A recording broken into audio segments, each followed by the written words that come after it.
meeting.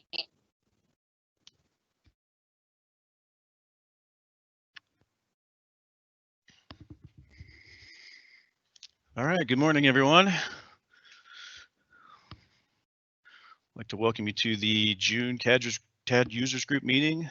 This is going to be our first virtual Teams event that we have, with probably more to come. I did want to mention we do have a live Q&A section of the event, so if you want to post a question, feel free to do that in that area during the event, and we will field those questions as they come in.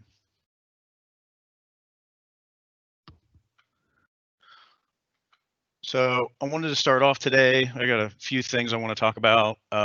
Just an overview of kind of our office and some updates and changes to that.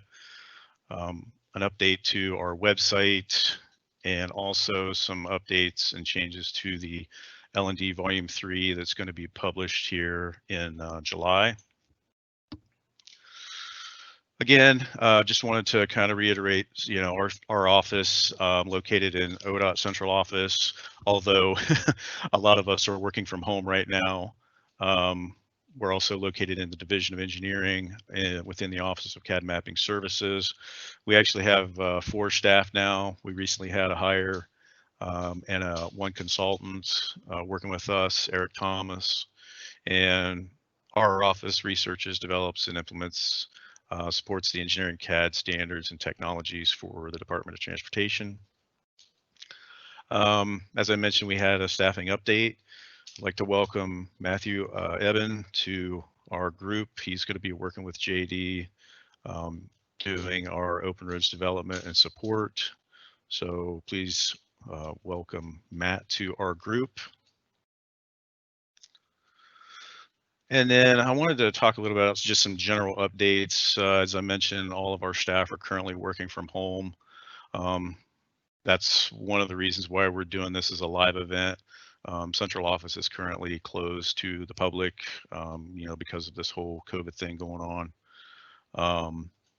And then we will continue to have our CAD user group meetings via Microsoft Teams for the foreseeable future. We're not really sure. We haven't heard when we're going to be back in the office as of yet. So I also wanted to put in here, one of the things that we're currently working on is updating our sample plan sheets for OpenRoads Designer.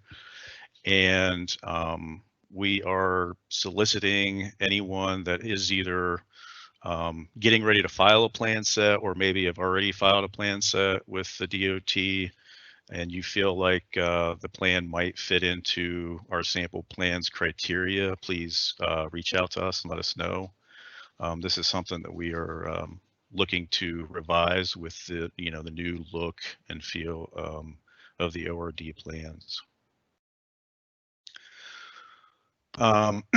Also, for those of you who probably go to OTEC every year, I just wanted to mention here that you know, typically OTEC is a, you know, a live on-site event in Columbus there, and OTEC has changed over and it has gone virtual this year, so they will be handling that as a virtual event this year as well, for those that may have not knew that. Our website has recently had a refresh look. This is our landing page here with the URL. I also wanted to mention our CAD services request form. This is something that's pretty vital to our team responding to questions and support requests.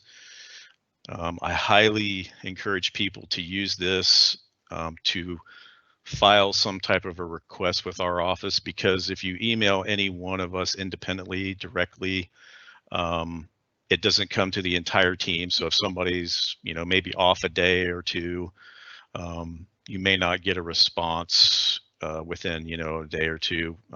This is basically queued so everybody in our office gets it. So I just wanted to mention that again here. With us all working from home, this is very important for a response time anyways. And then the ODOT website has recently had a refresh. There's a new URL, www.transportation.ohio.gov, and navigation is kind of cumbersome to get to our actual CAD mapping services page.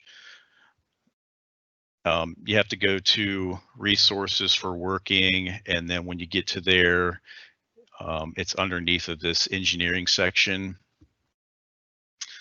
And then when you get to engineering, you have this CAD mapping card here that will actually get you to our full web page for CAD mapping. And then CAD services is over here on the left menu to get to our page. Also, the DRC is been relocated. It's underneath of publications now, resources for working in the publications. You can see here DRC and CRC access. And then once you get here, you have some icons over here for both the CRC and the DRC. And then once you get to that, it kind of goes back to this SharePoint kind of layout. And then I did want to mention that we have this mobile version over here. It's actually almost a cleaner version. I actually like to use this myself for the DRC because it's mobile friendly as well. So wanted to mention that. So the L&D Volume 3 updates, there was revised verbiage to Section 1310.2. L&D Volume 3, and this is a pending approval for our spec committee, executive management, and FHWA. The verbiage is for the plan components, specifically geared towards cross sections, and you can see the updates here in yellow. When existing and proposed features are located between two cross sections, it is preferred that either additional cross sections be included at the location of the feature, or they be shown on a storm sewer profile sheet. And this goes back to, the whole modeling and cutting cross sections and not getting, not hitting on those, those in between cross sections where there might be features. And I don't know, JD, do you want to chime in here and add anything to this? Yeah, it really, this change is kind of being made to go better align with the abilities of the software. The software has never had the ability to project a drainage feature to the nearest cross section. We made custom applications to handle that in V8i, and moving to connect with the dynamic nature of everything, those VBAs just didn't suit themselves well for the way the program works. So we're trying to alleviate that issue by saying you can either add additional cross sections at those given features, or not show them on the cross section and do like a profile run sheet instead. So trying to just ease some of the shortcomings of the new software, I guess, or better work with the software would be a better way to say that. Okay. Yeah, so this is something that is going to be released in the new L&D version coming July 17th. So look for that. And then also to review the L&D Volume 3, you can go to this URL here at the top. This actually goes in and gives you the entire manual, and then it's also broken down into sections here. So you could actually go in here and click on a specific section of that as well. And then also, I just wanted to point out here, there's also a link here for our sample plans. And like I mentioned earlier, this is something that we're wanting to, work on to get updated for the new OpenRoads Designer plan look as well. So again, welcome. everyone. Like I said before, this is something that we're going to be probably continuing on for probably into the fall. Like I said, we haven't really had any indication that when we'll be returning to the office. So thank you for attending today. And with that, I will turn it over to Rachel to talk about our ORD transition. Okay, you guys are on a delay, so I'm going to pause for 1 minute just to make sure there's no questions coming through. If anyone has any questions for Mark? I don't have a presentation put together, so the one slide you see is the only slide you're going to get.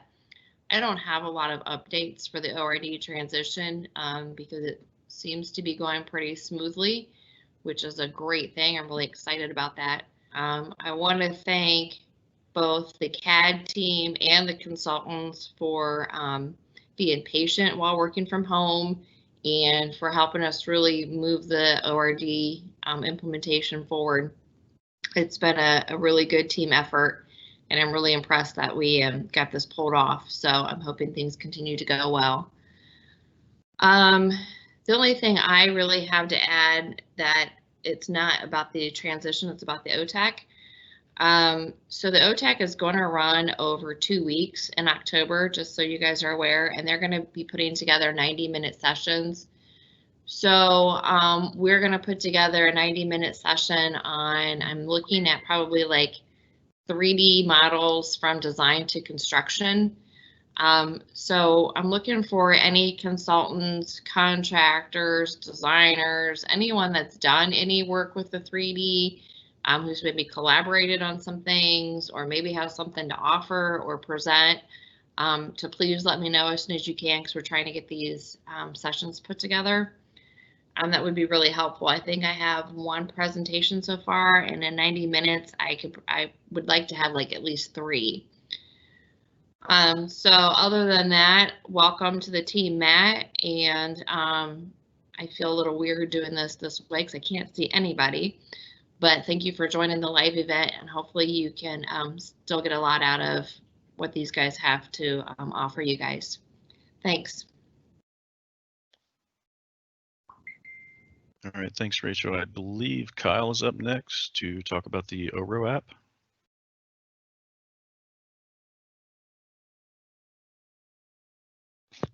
Yes, I want to make sure I can share with my audio as well. So we'll try to get this shared.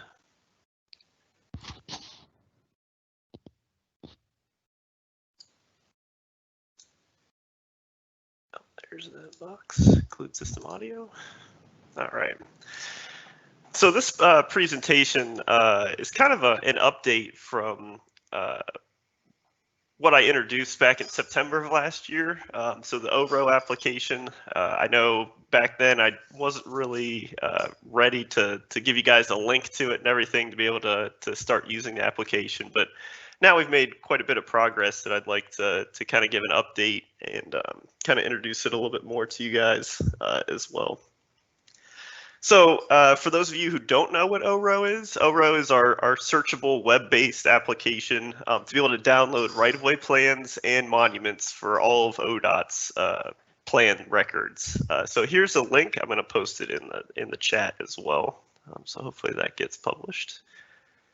So you guys can go to that link, and it is live, and you're able to search and download files directly yourself.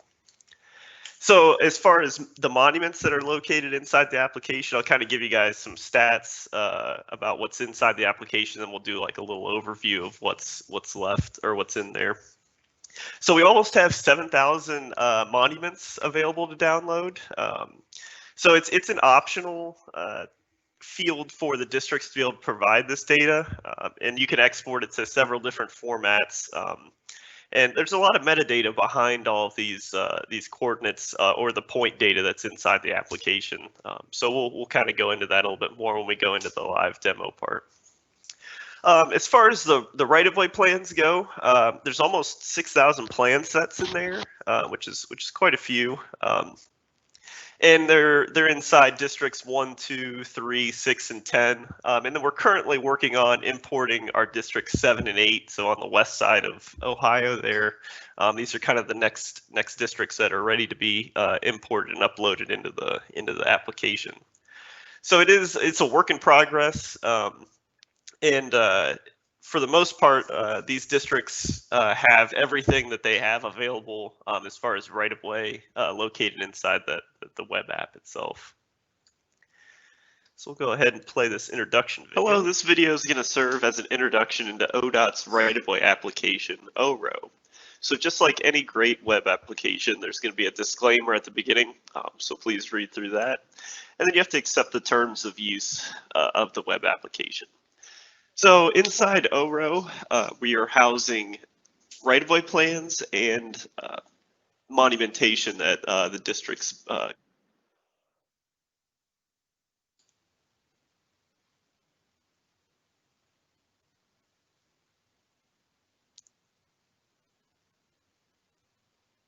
Did I freeze? I think I might have froze. I could have potentially shot in while they're out in the field, or some of it might have been calced in as well. So monuments are optional, so you can see those as point data on our web application. District 3 and 6 have been very proactive in keeping records of the points that they've shot in as control monuments. So we can do some searching inside those to be able to get some of that extra data. As far as plan sets go, currently we have districts 1, 2, 3, 6, and 10, and we're working on 7 and 8 currently, so 7 and 8 over here on the west side of Ohio. And those will be introduced into the web application shortly. So there's a couple different ways we can search. We can search spatially just by zooming into the location that we want to find something, or if we know the county route section or a PID or something like that, we can use the search toolbar at the top. So I'm going to search for a Franklin 270 at the 12.2 mile marker. And it's going to zoom me into that location of where that right-of-way plan exists. I can also use my selection set tool and select the underlying right-of-way plans or monument inventory. So if I clear my selection here and let's just select my right-of-way plan inventory, there's 8 plan sets that actually fit over this area. So on top of each other, stacked up, are all of the different resources that we have available in our records. So 270, there's been 8 different right-of-way plan sets for this particular area, and you're able to download and select those and view them in a table format below as well.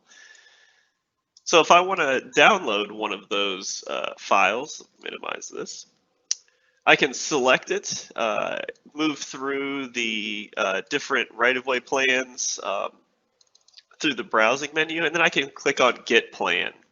So Get Plan will start our web application and allow us to download and extract that PDF from inside of ProjectWise. So that's all happening in the background. It's not really an end user experience that they have to deal with, but it's going to go through, read into our ProjectWise, get that plan set, and then we're also going to be able to download it straight from this window, and it's going to open it in another tab inside our internet browser of choice. So now we can download plan, and it's going to pull up that plan set inside our browser, and we're able to print, save, do anything that we want to this file. So also, we can see we have some right-of-way monumentation in this area. So we can turn off our selection for right-of-way plan inventory and turn on our selection for our monument inventory. So we can also see these down in the table below. So we have point numbers, northings, eastings, elevations, a bunch of metadata about it. And we can also export these files to a CSV. So it'll go ahead and package all these up and make it really easy to download and we can get some extra metadata about these points here. Dates they were shot in, who shot it in, when it was shot in last. So one thing I do want to mention is please use proper surveying judgment when using this data. It's meant to be a for reference only, not to be held as gospel, and help you to be able to actually find these monuments out there to do your due diligence when doing your regular work. So that's kind of the selection set tools. Of course, a lot of the other GIS applications that ODOT has also integrate well into OHROW. So we can turn on a lot of the other boundaries and different layers if we would like to as well. We can also import in our own data.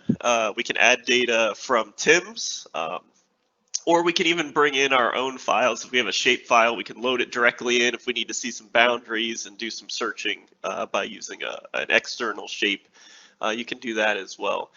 So it's kind of nice to be able to add TIMS data into our file. So once we add that data in, we can go into our data layers and find all of our assets that are inside TIMS. So I know one bridge inventory, there'll definitely be some bridges in here.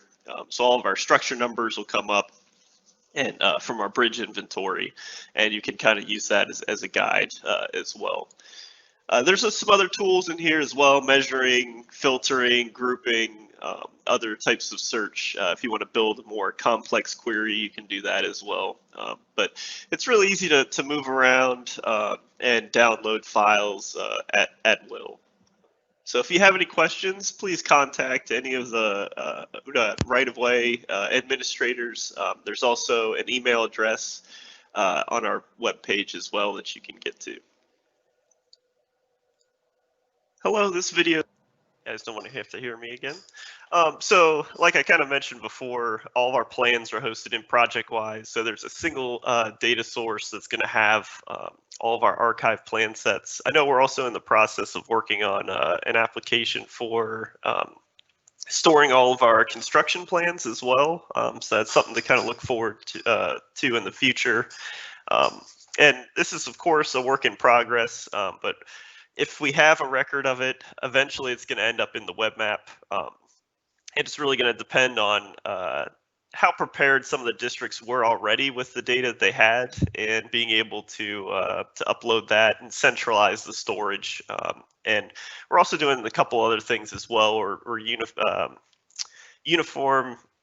We're making a uniform standard for the naming convention and the file types. So making all those multi-page TIFF files and turning those into multi-page PDFs, making it a little more accessible and open for people to be able to read that information. So it is going to be a work in progress, but we've made some great strides here recently in getting all this data inside the application.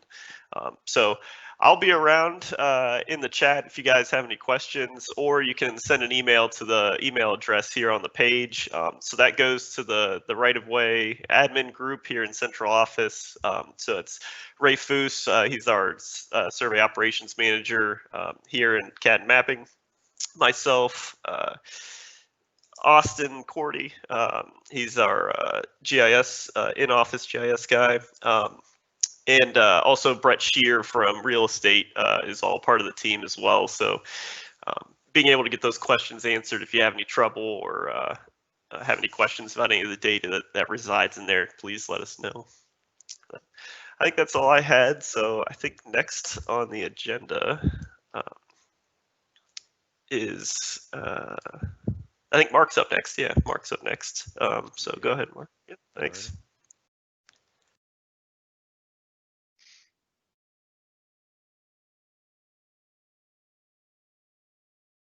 All right, you guys see my screen?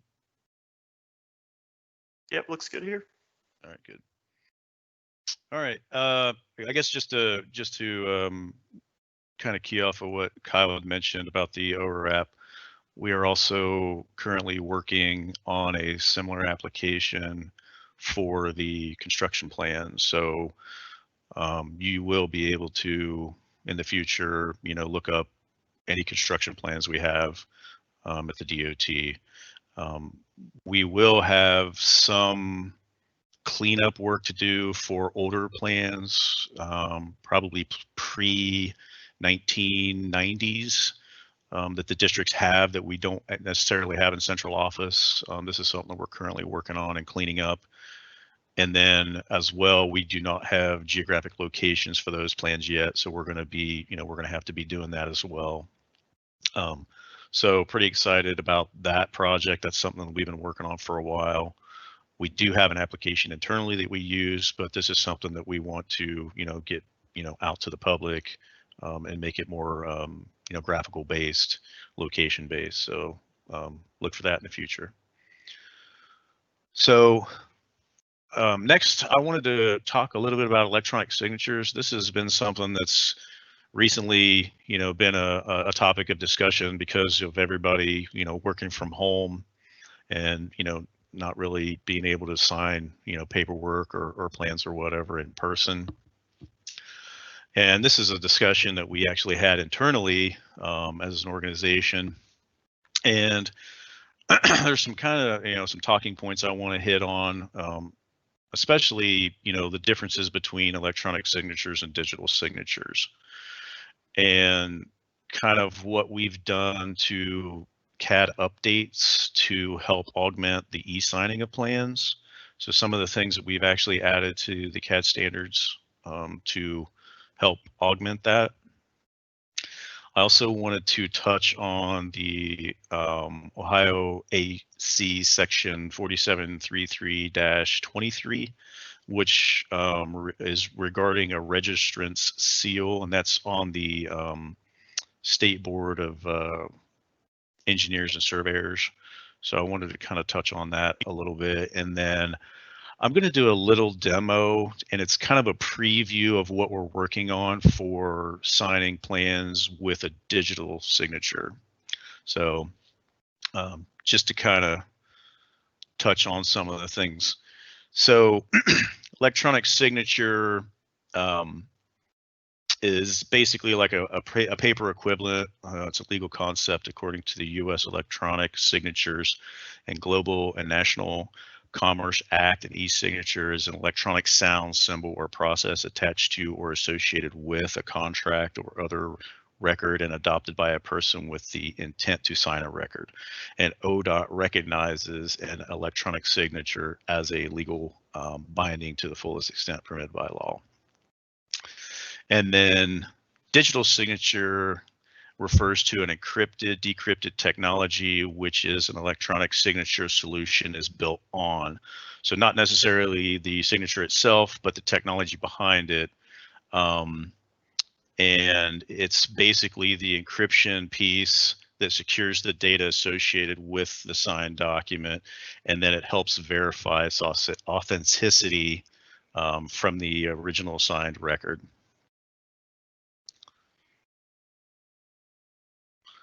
So some pros and cons between electronic signatures and digital signatures. Electronic signatures are obviously easier to use. You can choose to add a signature to just about any document type, Word documents, PDFs, various little other things, contracts. You can add signatures on the document wherever you want before actually sending the document. This is done, either by Bluebeam or Adobe Acrobat. There's various other PDF applications as well if you're using a PDF. Changes can be made to the document after applying an electronic signature, and then signatures are legally binding. So along with that, some of the cons that go with electronic signatures is the security of the document can be compromised, where there's no digital certificate encryption used on the signature. So, there's no validity to that, or you can't go back and actually see the digital footprint for that specific signature. The other obviously downfall is, changes can be made to that document after applying an electronic signature. Where a digital signature would actually, make that invalid if changes are made. Pros to using a digital signature. Digital signatures are even more binding as compared to electronic signatures, because the digital signatures certificates are used. So that's that encryption piece on the back end. The provision of the public and private keys is crucial to the security of the document.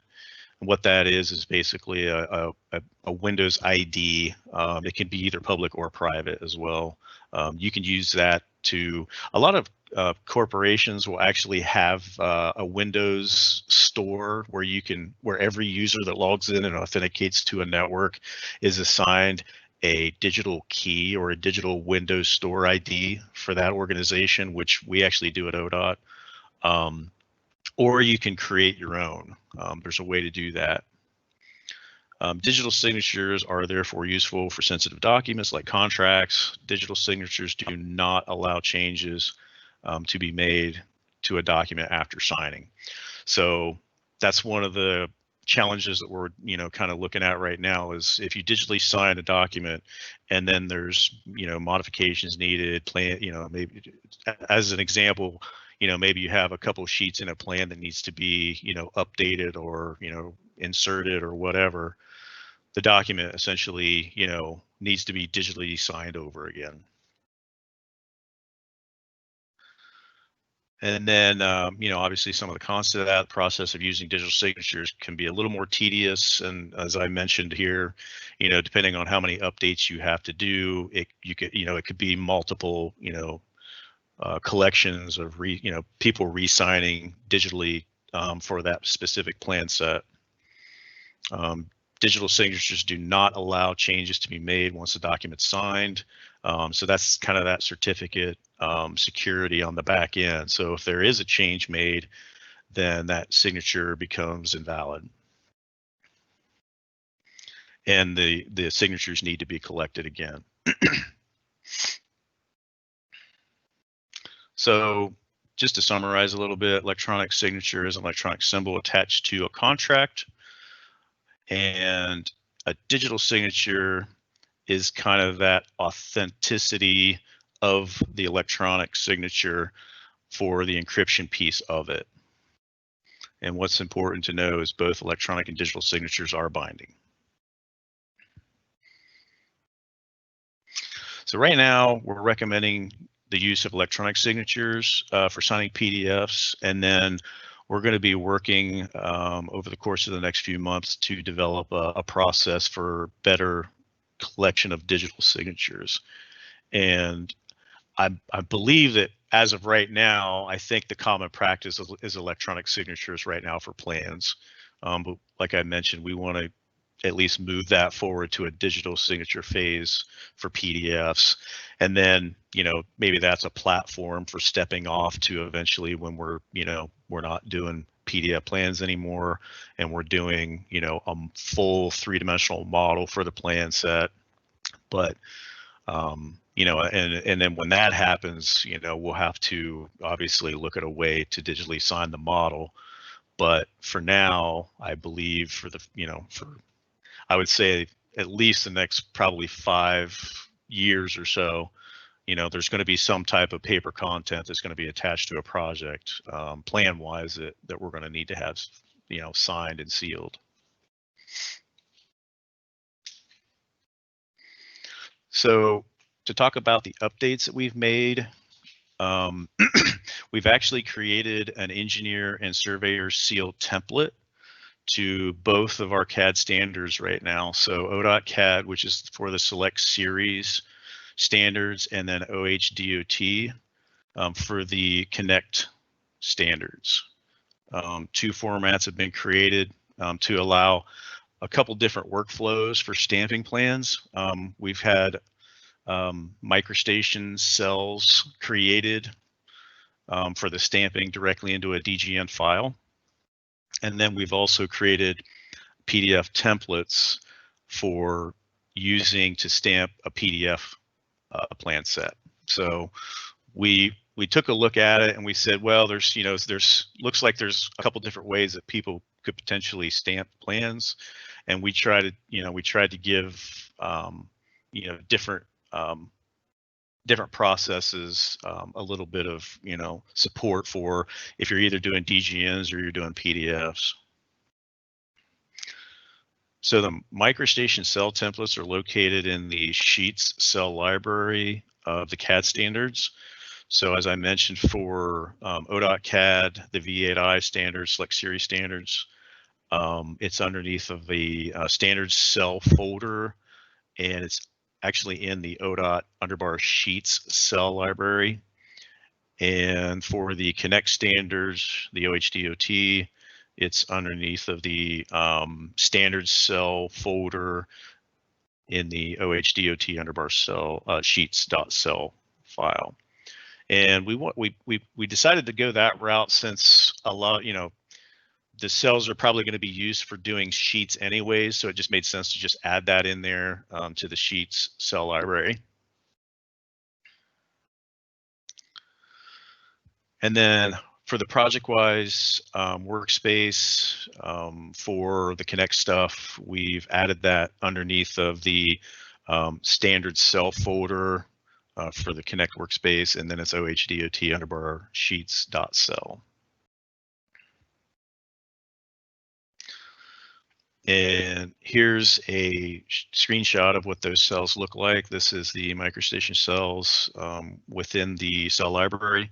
So for the engineer's seal template, what we've done is we basically went to the state board and we've got the dimensions and the look of what a stamp should look like, and the true representation of the size of it as well. And we've created that template. We've called it CO underbar E for the engineer's seal, and then the CO underbar S for the surveyor's seal. And these are both cells now that are actively in our standards that can be used. And obviously the first name, last name, number, and all that stuff, we've set that up so you can do edit text on those. The PDF templates, so this is kind of that second piece that I talked about earlier. So if you're looking at stamping a PDF instead of the actual seal going into DGN, then we have PDF templates that we've created. And those are also located in our ODOT CAD standards for V8I and in our OHDOT Connect standards. So the V8I standards, the folder is under standards ODOT e-signatures. And then for Connect, it's under the workspaces OHDOT standards, and then the OHDOT utilities folder under e-signatures. And then for project-wise, those are located under the workspace, OHDOT standards, OHDOT utilities, e-signatures folder. And then these are the appearances for those. So these are called eseal-template.pdf and sseal-template.pdf for the surveyor's version. So these are essentially PDFs. These are also been sized accordingly for signing. And you can actually take these PDFs, you can copy it, and then you can edit the signature there, add your number to it, and then save that off as your own seal, for stamping on a title sheet.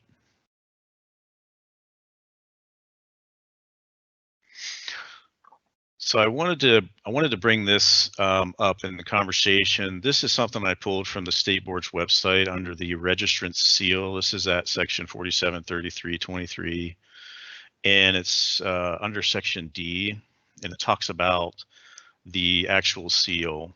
And basically what it says is plans, specifications, plats, reports, and all other engineering or surveying work product bearing a computer generated seal and electronic signature and date shall have an electronic authentication process attached to or logically associated with the electronic document. So that's the piece that's the digital signature piece, which is that authentication process. The electronic signature must be unique to the person using it.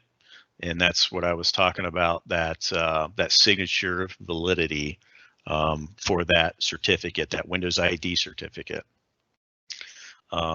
Obviously, it should be capable of verification under the sole control of the person using it, linked to a document in such a manner that the electronic signature is invalidated if any data in the document is changed. So that's what I was kind of referring to there. So that is more of a, hey, this is a digital signature usage. So as I mentioned before, that's something that we're going to be working forward to here in the future. And I guess I wanted to kind of do a little bit of a preview on how, how we want to handle that. So let me pop out of here.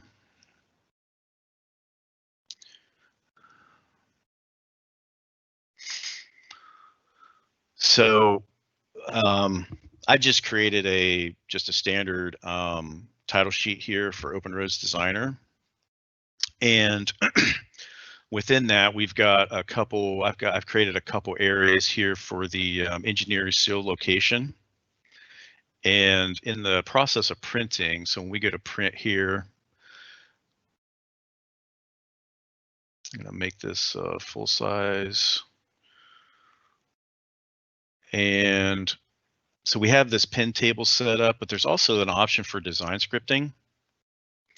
And what we've done is and this, like I said, this is a preview. This isn't something that we're going to release, next week, but this is something that we're currently working on. But one of the things we were looking at doing is we wanted to figure out a way to put a signature field in a PDF without the user having to do it manually on the signing part of it when you got to the PDF. So we looked at doing it with a design script, and this is something that I did a lot of research on and found this in the Bentley forums, and we couldn't do it with a pin table. We looked at doing it various ways, and we ended up looking at it from a design script perspective. So essentially what this design script does is there's a way to define action items associated with specific areas.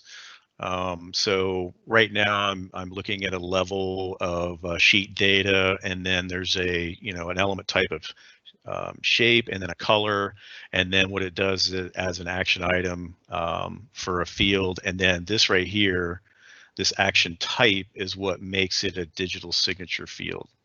So there's ways that you can define different areas of a PDF to handle digital signature fields, and then you can actually give it an action name and call it like we have here. I have it as a district deputy director's signature or a director's signature, and like I said, this is just stuff that we've been kind of playing around with. But essentially what that does is the plan is once we have this custom plot configuration, excuse me, as a standard, this will just load automatically. So when we do a print to file, and I'm just going to print this to just the GT002. All right, and then so this is that PDF. I'm going to open it up, and now you'll notice that the location for the engineer seals now have a signature field, and if I hover over those, it actually says engineer click to sign, engineer click to sign. And as I mentioned, you can define these wherever in on a title sheet. Say we could have one for district deputy director, or the deputy director, or surveyor. You could have a surveyor seal location here as well. And what this does is it embeds a digital signature field in the PDF after you're ready to go. You've printed your plans. This shows up, and then all you got to do is collect the signatures now. So I'm just going to click on that field, and this is Adobe. So this can be done in Adobe or Bluebeam or whatever. That field's being seen as a signature field for a digital signature. And now I'm choosing a digital ID, and I've already got one here. This is where I was talking about that authentication piece. This is my Windows digital ID, and this is issued by our network when I log in as a user. And I can actually view the details of this if I want to. This is a certificate viewer I was talking about. So I'm going to select that as my digital ID. You could also create one here if you'd like. And now I can customize the appearance for my signature. So I can either do just a regular signature with my handwritten name, and then I can also edit this. What I've done here is I've taken that PDF and I've edited it to make it look like my seal. And this can be done by an image. And what you would do here is you would just go to browse, and then you would select that PDF here that you're going to use. And that's something that, like I said, is just configurable to make that look like your appearance. So once I've selected that appearance, I can just say sign. And then now it's going to say, okay, I'm going to sign it. You're going to have to save it. I'm going to hit save. I'm going to hit replace. And now what we've got here is my signature. And if I hover over it saying it's a valid signature, I can select that. And then now I can look at the signature validation, and it's telling me that it's a valid signature signed by my username, my email address, and then I can even go into signature properties here if I wanted, to kind of look at, okay, this is the, the date and the time that I signed it. It was obtained by the Windows Trusted Certificate Store, and then I can even do a validate on the signature to see if it's a valid signature. So, and this goes back to that signature viewer that I showed earlier for the signer's information. So we have access to Bluebeam Studio, and what we're looking at doing is potentially building a workflow for, say if you're an ODOT project engineer and you're working on a set of plans and you need to collect, various signatures for a plan set, both internal and external, then the process would be, we're going to create a Bluebeam Studio session in the cloud, and then you would put those plans in the cloud, and then everybody would have access to that needs to sign it, and then they could go out and sign it, whenever they, the time permits or whatever, and you would collect signatures that way. And then that's something that we're also using, some of the districts are using for plan review as well. So this could fit right into that plan review workflow where, you're reviewing a set of plans, and then at the end of the plan set, when you're doing your final, plans for submittal, then you could go through the process of collecting your digital signatures for that plan set. So that's kind of what we're looking at. And then Bluebeam actually integrates with our ProjectWise. So if you're actually using doing a project in ProjectWise, you'll be able to take those plans directly from our ProjectWise data source, throw them into a Bluebeam Studio session for plan review, digital signature collection. And then once that plan's finalized, then you can close that session out, and then all that data can be pushed right back into the ProjectWise data source for data retention for later.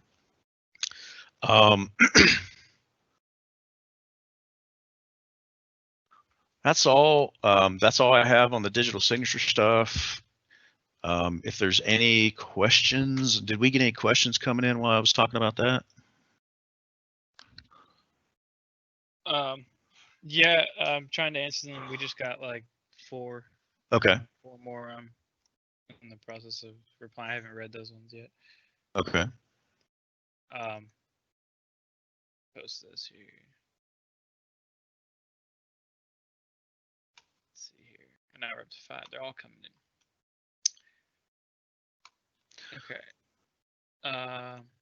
Not all of them are related to what you were. I see something about a signature demo be added. Yeah, so the recording of this will be posted. There was a question about that. Yeah. And then as we finalize some of these processes, we'll have specific videos. What Mark just demoed, I Yeah. wouldn't say that is our finalized process. Correct. Correct. We wouldn't be putting out a specific video for that just yet, but you will be able to rewatch this recording and see that demo. Yeah, I would say that this is a work in progress. Like I said, this is more of a preview really on some of the things that we're actively working on. And it's like I mentioned before, it's to get us to that digital signature part of plans. Like I said, right now we wanted to create standards that would help augment the electronic signature process, but then we want to get to that digital signature process. And I feel like this is kind of like a preview to that. And then, like I mentioned before, the usage of Bluebeam Studio as part of that. So Mark, I don't know if you're looking at the questions that are coming in. Let's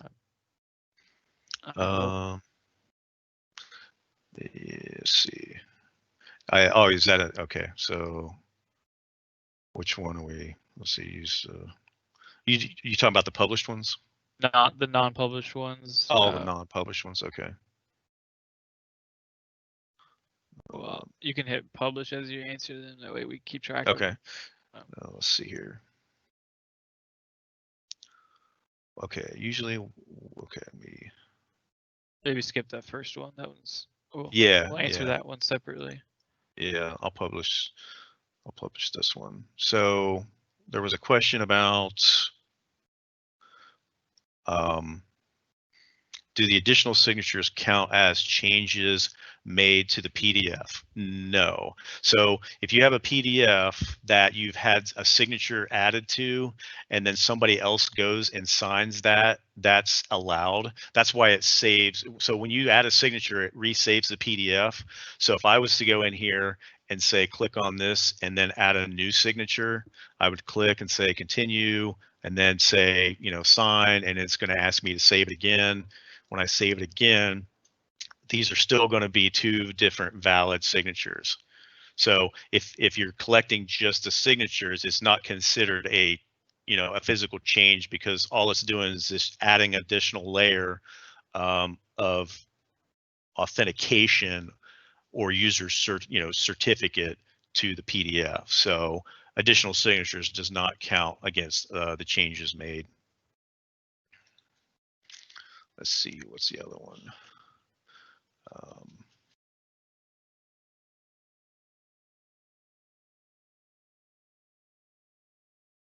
I believe this is kind of the same kind of question.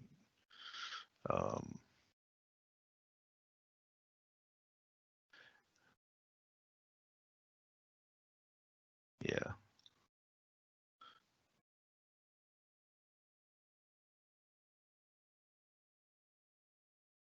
This process doesn't cover shop drawings. Okay.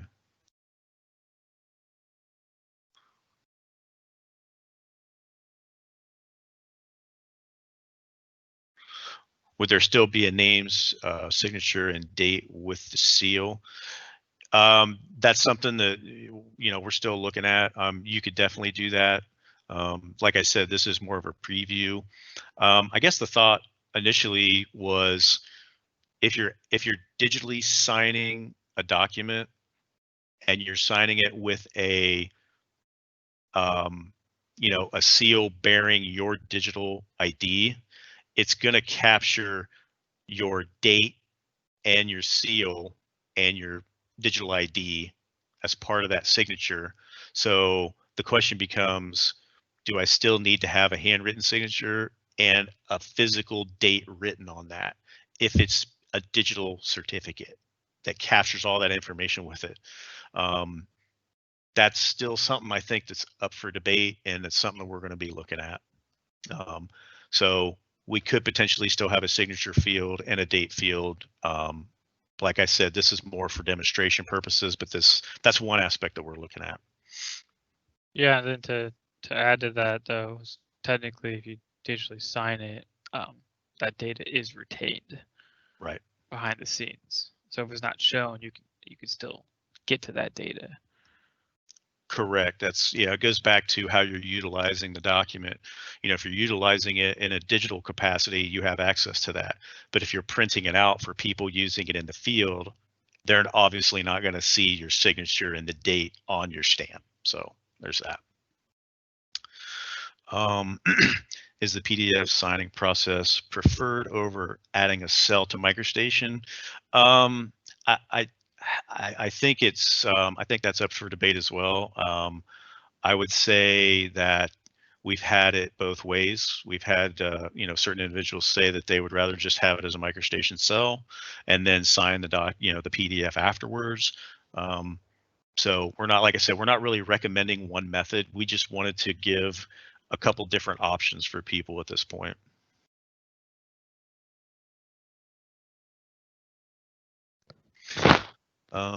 Will the CO require a visual signature and date? Okay, so that we've kind of answered that one already. There was a couple different ones that came in for that.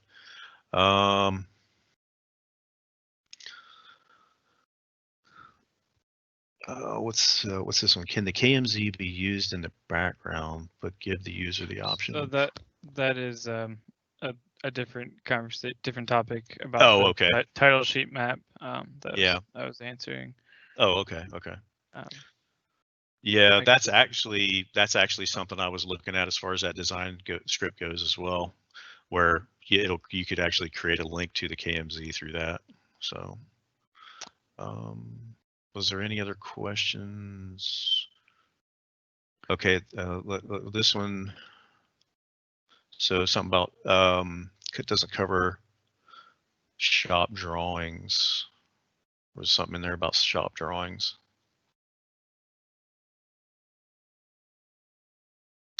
Yeah, I would say the process you showed, you know, depending on what you put on that drawing, it could be included. We can look at that process, you know, right. The design but you know, it might not address every single situation. You know, you might just, you know, go straight from the PDF and add that field directly rather than trying to use the design script in those smaller one-off situations. If we have to do something like that. Mm-hmm. Right. I'll publish that one. Say the cloud goes down and we are back to paper. What is the paper trail? I would say whatever it is now, whatever the workflow is now for paper trail, I would say that just, you know, it reverts back to that.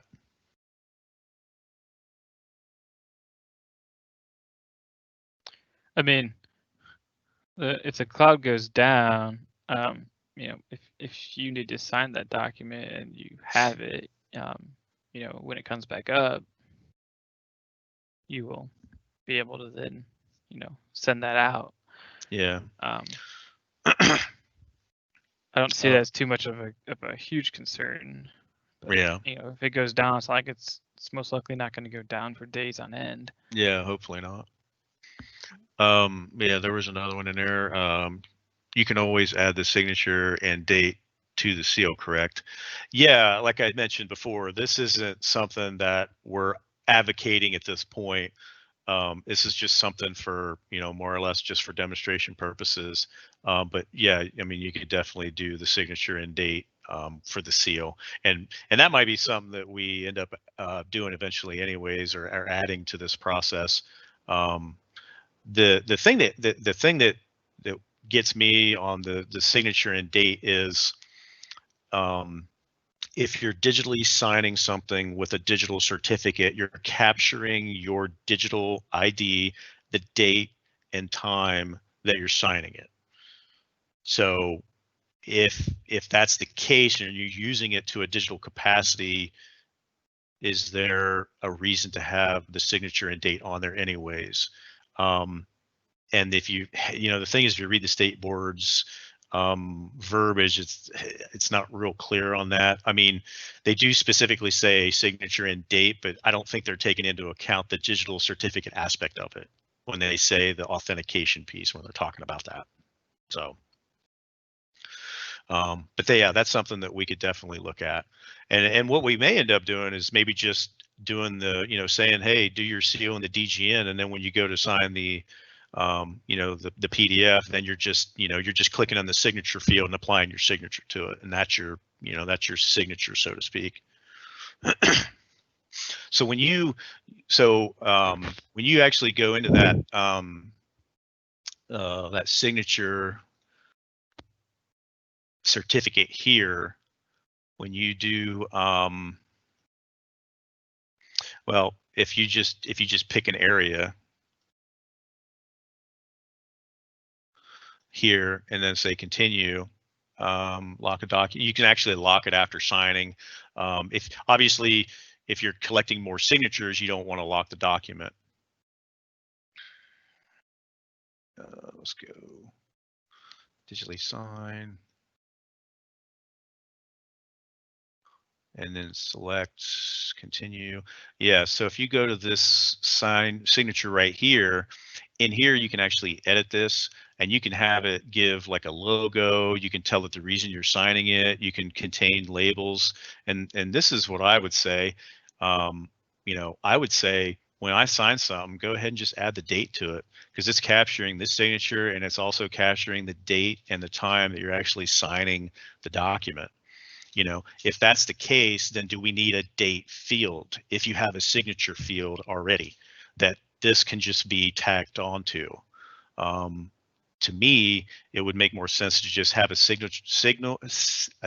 signature field that you could then apply your signature to, but also capture the date and time as well when you're applying it. So as an example, now I've signed this with my signature, and then I've also applied a date and time stamp to it, and maybe that's down here somewhere.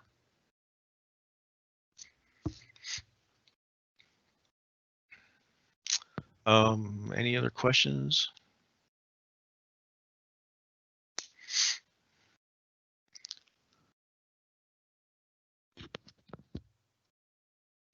Add the seal as a logo to what you are doing new. Now, he said now. Yeah. What is it? Yeah, he added now. Like it was supposed to say now. Oh, okay. Yeah, I mean, the logo, I believe is, I believe the logo is just whether or not you want to show, yeah, whether you want the logo for Adobe to show up behind it. I think that's all that logo is. So I can either have the Adobe logo on it, or I don't, or I can have it turned off. That's why I just have it disabled.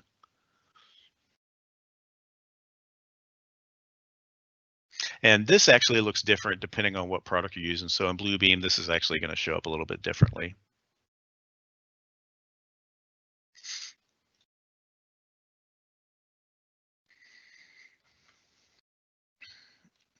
And I don't see any other questions coming in.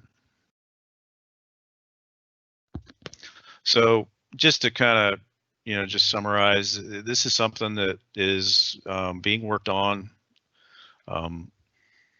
Obviously, because of this, working from home, this has become more of a mainstream thing that a lot of our users are, wanting to, accomplish. They need to sign stuff, and they may not be in person to actually sign something. So this is something that we were tasked with to try to take a look at and build a process. And we've made suggestions as far as what we feel like is the best approach to current processes. And then at the end, like I mentioned, this demo is really kind of what we want to move towards as far as digital signature collection goes.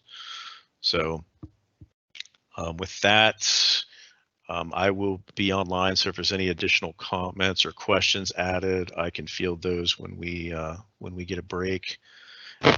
And I will defer to JD. I think he's up next on the agenda. I am.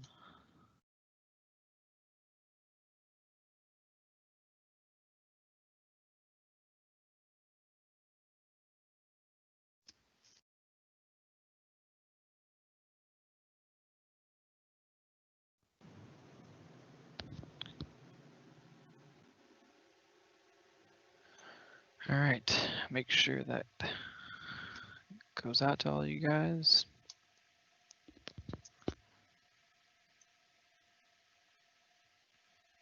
All right, so next on the agenda, we kind of brought it up last time. I'm probably going to bring it up for the next couple times because I feel like I'm still getting a lot of emails on this topic. So I don't think it hurts to make sure everyone understands exactly how this is working, what's going on. But ORD versions. So last time we met in February, we talked about it. So since then, ODOT, we have moved to 10.8 version of ORD, and we've also pushed out files within our standards that have been updated with that version. So why do I bring that up? Why is this a big topic? It's a big topic because there is a compatibility issue between the software versions. So I want to point out, make sure everyone understands, is that any time that this second number in the version of ORD changes, that means that there's a schema change, a civil schema change in the product, which is going to cause compatibility issues.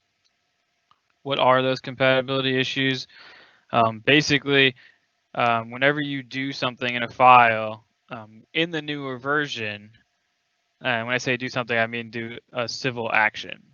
So the second you do something using an ORD civil tool, it will update that file with that new schema. Now, if someone else tries to open that file with the previous version, they won't be able to read that new schema, and they would only be able to open it read-only. And they'll be prompted that they can only open it in read-only mode. So if you're on the newer version, you can still open. You're not going to see the compatibility issues.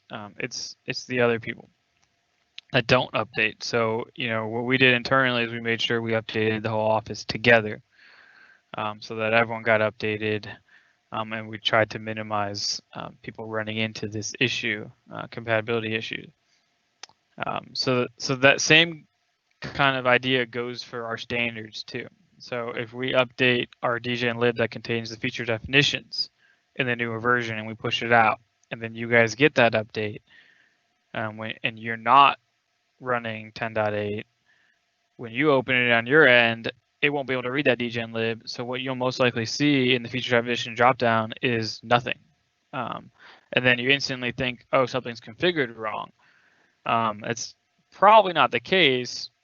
It's probably that you're running an older version. So that is why, the main reason why we added the version control to the sync tool. So I took a little screenshot here at the bottom of the screen, and there's, in a red box here, there's version control. So that is there to make sure that when you run the sync tool, it only brings down the updates that are compatible with the version you set. So right now in this screenshot, I have it set to ORD 2019-1, release 1. So that is the 10.7. When you go to ORD 2020, which is in that dropdown, that's the 10.8 one. So that's how that's working. So if you guys are managing the standards or someone else is managing, make sure they are aware of this, so that when they run this sync tool, that they aren't kind of making it incompatible for everyone. So that dropdown will automatically, add the newer versions as we release stuff. So if we haven't released something in a newer version, then you won't see that in the dropdown yet. I think I've also gotten questions like, what if I'm running the newer version, but I keep the sync tool to an older version? Will that cause problems? no, that should not cause problems. The newer version should always be able to read the older stuff. It's just the other way around that doesn't work. So you guys can't verbally speak, but as I'm talking, if you guys have questions, please enter them into the questions and we'll get them answered. I want to make sure everyone understands this clearly. Another thing with the sync tool that I want to make clear is the way it works is once you sync to a newer version, you can't sync back to older one. It's really hard to then go back and try to get all the old files out rather than just not give you them. So you'll notice when you run the sync tool, the second you sync to a newer version, that drop down, you won't see the older ones because you can no longer sync to that. If you need to get back to an older version, what you have to do is there's this button that says reset standards. And what that will do is that'll actually clear out everything within the standards folder. And then you'll get back to the initial download and you can choose from any of the versions listed, and then you do that initial download and that kind of resets up the standards. So that's the workflow if you accidentally sync to a new version and you didn't move to it. I just got a question come in. Do you think it might be useful to change the 1 to a 7? All right, so Bentley has I mean, their naming is a little bit convoluted. Well, they wanted to use the ORD 2019 release 1, ORD 2020 release. They wanted to use that to help clarify or make sure everyone understood rather than going back to the actual version numbers. So that is why the version control says the ORD 2019-1 was to go along with what Bentley was saying was easier to understand. So what it means is, 2019-1 means that was the first release in 2019. So if they had a second release, it would say ORD 2019 release 2. So the question was, can it be changed? And I don't think I want to entertain that just because I'd have to update. Everyone would have to get like new installers to kind of grasp that change, because all the files are branded like that so that the sync tool knows what files are what or what compatible with versions. So it would be a little bit of work to switch that up. I could see where the second number definitely showcases the schema change. So I get where you're coming from, but I think we might be a little too far down the line to make that kind of switch. So hopefully it doesn't make it too confusing. But when you start up ORD, it does show in the startup screen. It does say like 2019 release 1 or whatever you have installed. It does say that. I think we just got a couple other questions come in.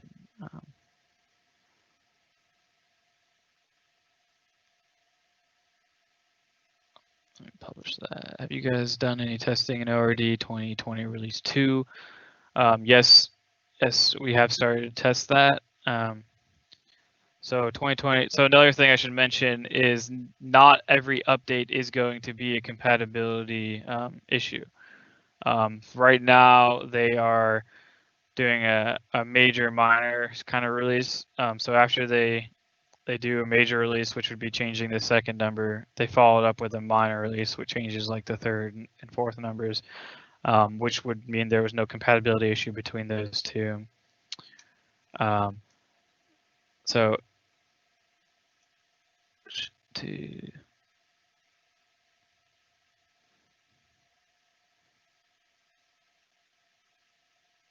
let me put. Can you show where the sync tool is located? Okay, so the sync tool is you get it by running one of the installers. I don't think I have a slide on that. So let me just open up internet and show you guys. Check out a bunch of. Okay, so if I just go to Google and just type in Ohio DOT CADD, It'll probably be the first page that comes up. So in here, you want to go into the CAD section, CAD services, and then under files is where you'll find all the downloads. There's a whole video series that I've been meaning to update, so I'll eventually get around and give that a good refresh. But here in this section is all for the Connect standards, and the next section is for the ODOT CAD, the Select Series standards. So in here, there's a couple of different install options. You have a local install option, which would be you just set up the standards and everything locally on that machine. You have like server client where you're setting up the standards on a network drive. And then you have basically the same thing, but you're setting up it in ProjectWise. So the installers themselves don't actually give you the standards. They give you all the tools to get the standards. So if you're going to set up like on the server, you would run this installer. And when I say server, I now kind of regret naming it like that. I should have named it admin tools. You don't actually have to install it on the server itself. So that was my bad. I should have called it an admin tools or something. When you run that, it'll install the sync tool, and then the sync tool will go to your start menu inside a folder on your start menu, and you can launch that sync tool. The reason that's an installer is because it does set up the sync metadata, which is what the sync tool uses behind the scenes to figure out, basically to make sure you stay within the version you have set. So I know, what files you have already have on your machine and what version they are, so that when you run the sync tool, it only brings down the changes that were made.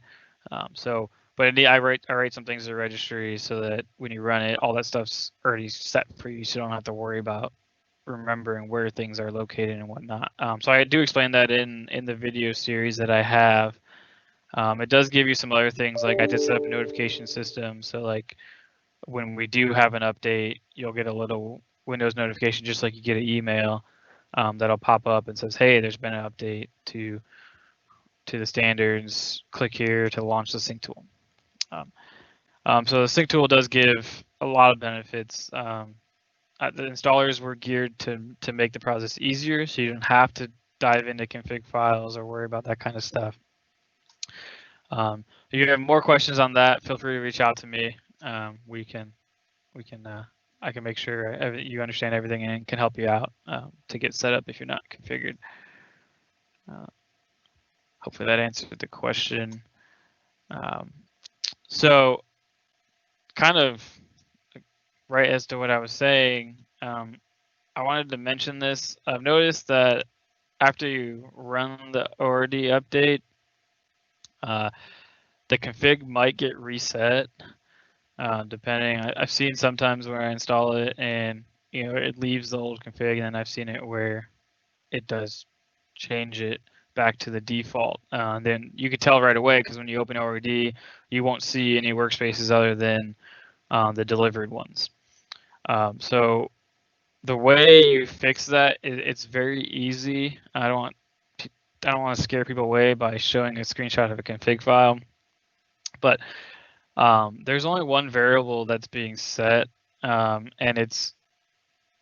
I listed this path right here. So if you're running like MicroStation instead of ORD, then this folder just changes to that product name. But there's a configuration setup file, and in there, there's just one line that says USTN custom configuration. Okay, if that variable is not set to where you set up your standards are, that's probably why you're not seeing your workspaces in that dropdown when you open ORD. So to fix it, you just have to reset it and save it. But I want to be very, clear on what this is setting. This variable is not setting the ODOT workspace. It is setting the location of all custom configurations. So if you have other DOTs that you have standards for, this one variable points you to the custom location, and then the rest is being managed at that location. So it really does make it a lot easier to manage an office because the only thing on each given machine that needs to be set is this one variable. Everything else can be managed on the network drive, which is very nice way the Connect standard is set up. So if you don't understand that, feel free to reach out to me. I just wanted to kind of show that for people because I have seen that come up now where that one variable gets reset and the installers are setting that for you when you run the installers. So you might not realize that's being set, but that, you know, again, that's really the main branch to get to all of the custom configuration stuff. So if you guys have set it up, I urge you not to like put Ohio like in the folder path because that's not what this is for. This is for all custom config, not just Ohio DOT. So I have seen that a couple times now where they you know, they're setting up Ohio DOT, so they think they need to put this in Ohio DOT. But you know what happens when you go to set up your next client and they have a different workspace? You can't change this path. This can only point to one location. Not to go too far, I wasn't planning on going that far into configuration. I just kind of rolled into that. So if you guys are confused, feel free to reach out. I've helped out several consultants to get set up. So I want to make sure everyone's set up and that we're not stomping another DOT and we're making it easier for you to set up multiple clients here.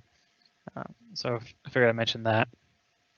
So with that regards, with updates, I've been getting questions about this. I think I talked about this last time as well. ODOT has moved to Select Series 10 for Power Geopack and migration to finish up current projects. You know, obviously everyone should know that new projects should be started in ORD. You know, we did this mainly for, you know, their Bentley's scheduled support and how they are stopping it basically. We haven't really found any issues with it. It's basically SS4 with updated licensing. The ODOT CADD standards will still work with it. We're not releasing another set of standards for SS10. It is the same standards you use for SS4. You know, one thing we noticed is that when we installed Power Geopack, the installation path did change to be inside a SS10 folder. So all the shortcuts that you get to launch ODOT CADD standards, those all break because the path no longer exists when you install SS10.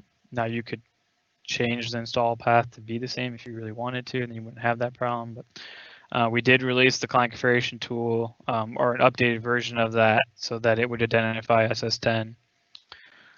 So that's where we're at. I think I've gotten lots of questions on that as well. Lots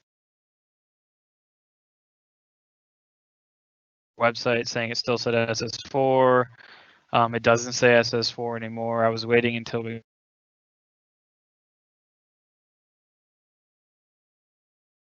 see people are checking that out. So it's, if you guys ever notice anything that might be incorrect, just let us know. We can get it updated. So I think that was all I had on the version controls. Hopefully that's clear for everyone. That main point there was to understand that compatibility issue. All right, so the next topic I had is on training, the wiki page, training updates. I think I showed this last time too, but I wanted to reiterate that this content is out there as more and more consultants are now diving into ORD. And we're trying to use this to help alleviate some of the influx of calls and support. So I urge you guys to check out our wiki page before contacting us. That we might have already put something out there that addressed that. You know, as we get questions that come in, if we find that it's a recurring one or one that would be good to have a quick little video to explain or help out, we'll just post it to our wiki page. And you know, that might help you guys work faster. You might get to that before we can even respond to you as well. And then it does. We only have a couple staff, so we like seeing the influxes. We know that means the transition is going on, and we're trying to stay up on the influx. So so our wiki page, I already have it up. Let me just bring it over here, and then I'll put the link to it in the chat window as well, if you guys have that. Okay, so our wiki page, you can come here, you can post questions here too. So that's another area, like we have that support form that Mark talked about. You can also come here and you can post questions. You know, I guess, do we have a preference? I don't think we have a preference per se. This one is more open so everyone can see it. So if someone has the same question, they might already find the answer there.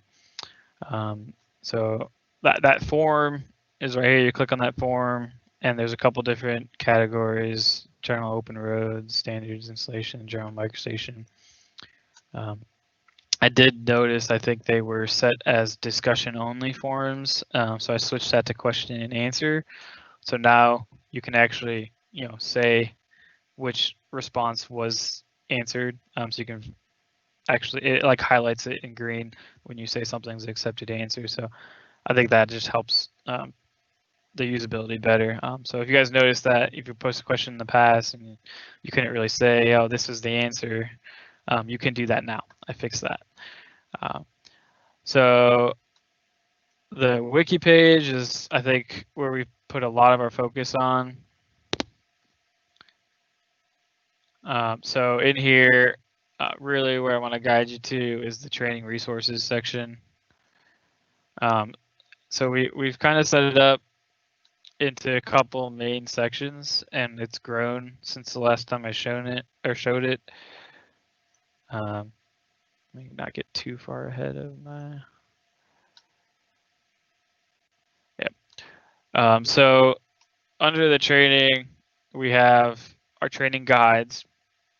So these are where you can find like our design training guide or survey training guide. And inside those guides, well, I have a page for how to set up the training, because we do give the actual training files so that you can kind of do these on demand, as well as within a give. So if I go inside like the design training guide, we have all of the exercises. We have solution videos for all of those. So if you click on like the design, here's links to all the different chapters per se. And these just go to the FTP site. So if you did click on one, if you're in Chrome, it doesn't like the FTP. Well, it's being more secure, and so what it'll do is it'll download it rather than open it directly. And notice if you use Internet Explorer, you click on it, it'll open directly. That's just what Chrome's doing because it's an FTP link. But so if I click on this, I'm in Chrome. So if I do click on one, it'll download it rather than opening it directly. And then I can open it up there.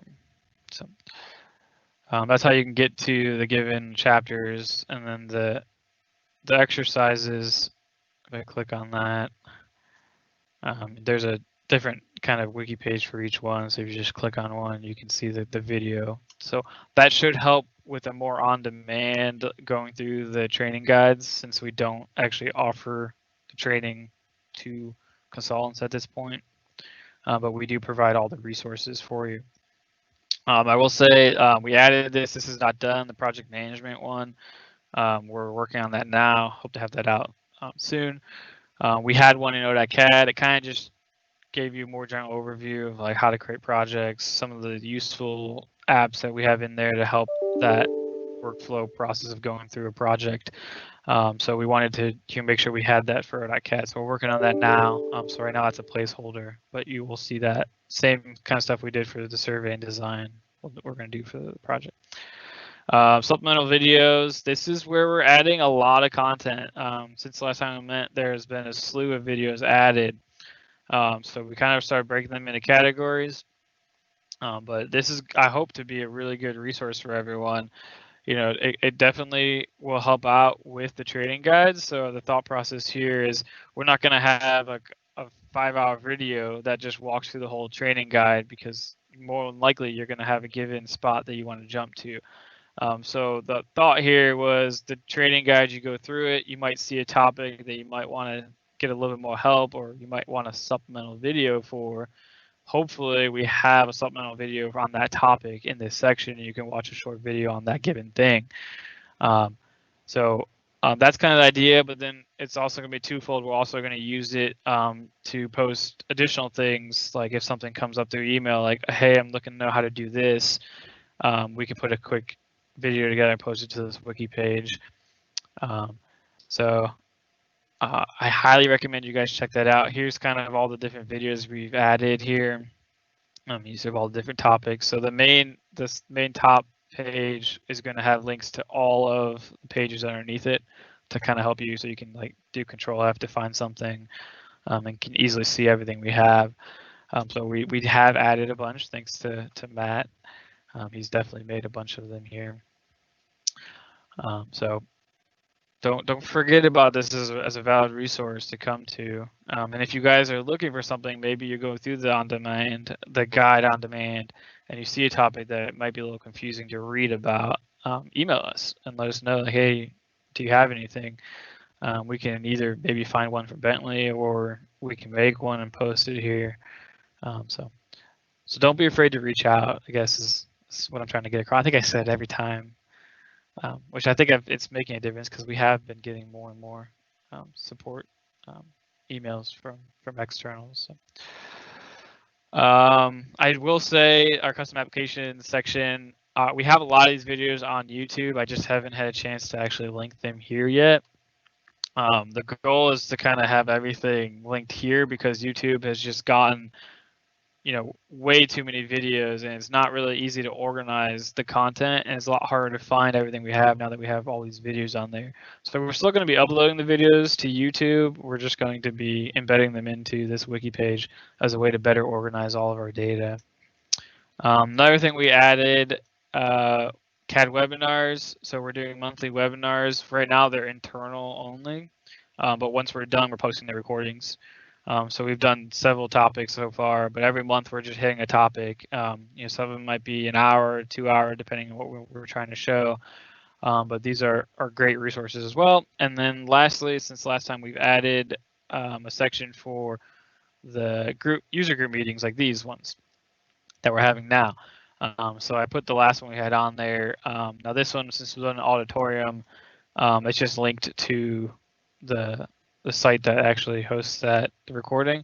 But what I did is I put timestamps for the different topics to kind of help out, since I know it's a long video to try to find. So if you're looking for a given topic on the agenda, I put timestamps in here so that you can jump to. I think I've gotten lots and lots of questions where it's been really useful to just reference the SUTA section, because that has been a big topic, and I'm going to talk a little bit more about that briefly later on. I understand where you guys are coming from. Just thought I'd give you guys a little update where I'm at with that stuff. So that is the wiki page. That's going to be our main resource, or main location where we're going to put all of our training content that's out there. So I encourage you guys to go here and bookmark the page. I think you get notified if you bookmark the page, but you literally just, after you sign in, and you go to that, I'm already bookmarked, but if you come up here to your bookmarks, I guess I'm not bookmarked. You can bookmark this wiki page. So that'll add it, and then you can easily get to it from here. I think I bookmarked the community, and then you can get to that. So that's how you can add those if you want to. The other resource, I think, is, I'll show it later. So that's all I had on the trading content. I just wanted to provide you an update, make sure you guys knew that we are still continually adding more content. They might not be in the form of a formal training guide, as I feel like it's more effective to do these quick videos on topics rather than search through a long training guide. I think the training guide is a good starting starting point to get you familiar with the software and go through the different things. And then, I think we do plan on adding more content to the training guides themselves as we get more content.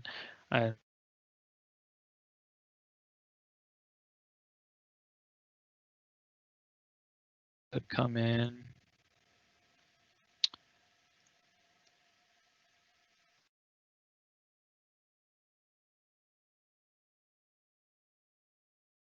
That falls into our next topic on the cross-reference app.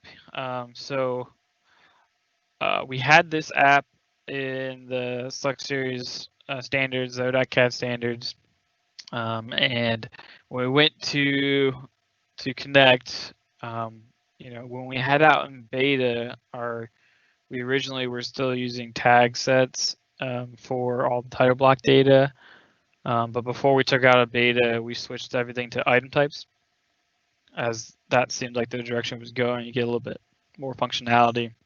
So when we took out a beta, we did switch everything to item types. But doing that also means everything that was looking at the tag sets now had to be updated to use item types. So one of the things that wasn't there in the original, I guess, formal release of the standards is our cross-reference app.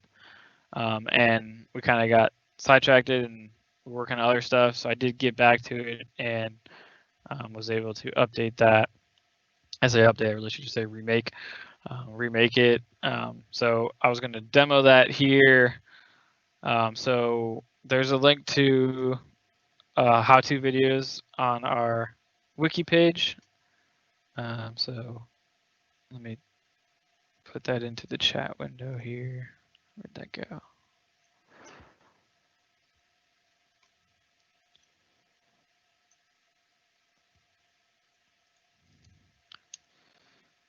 So there, I put the link into to our wiki page that has the cross-reference videos. So those are our how-to videos there. If you want to come back to this at a later date, but you're going to launch this just from our ribbon. If you go to the ODOT workflow, it'll be named this. You click on it, and it'll open up something that looks like this. Okay.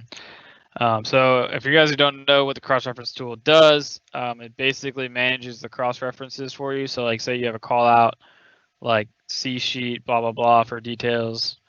And then later on you change that page number.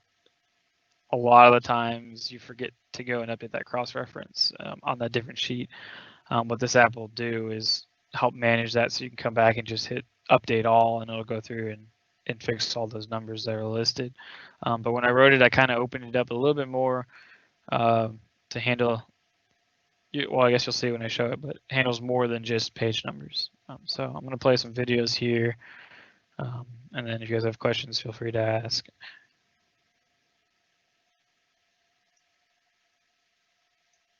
JD here with the Ohio Department of Transportation in the Office of CAD Mapping Services, and this video is going to go over a custom app called OHDOT Cross-Reference.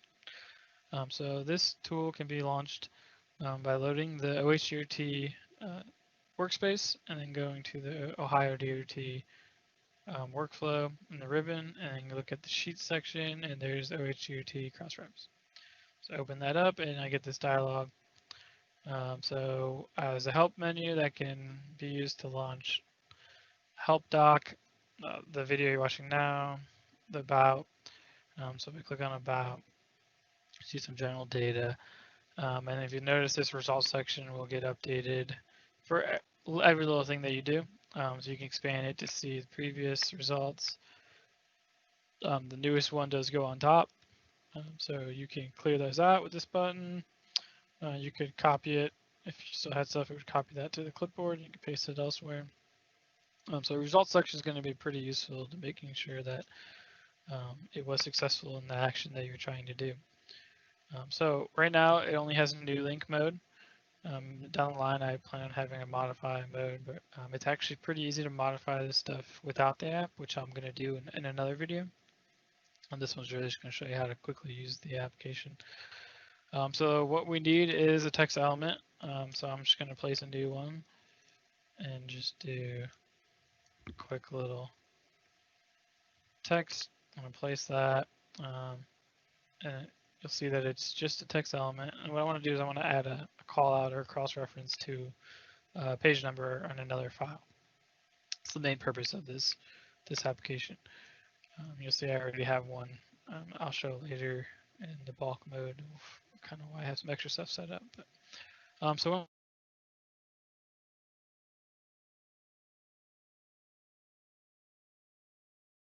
like text elements that are editable. So if it's in a reference, it won't let you select it because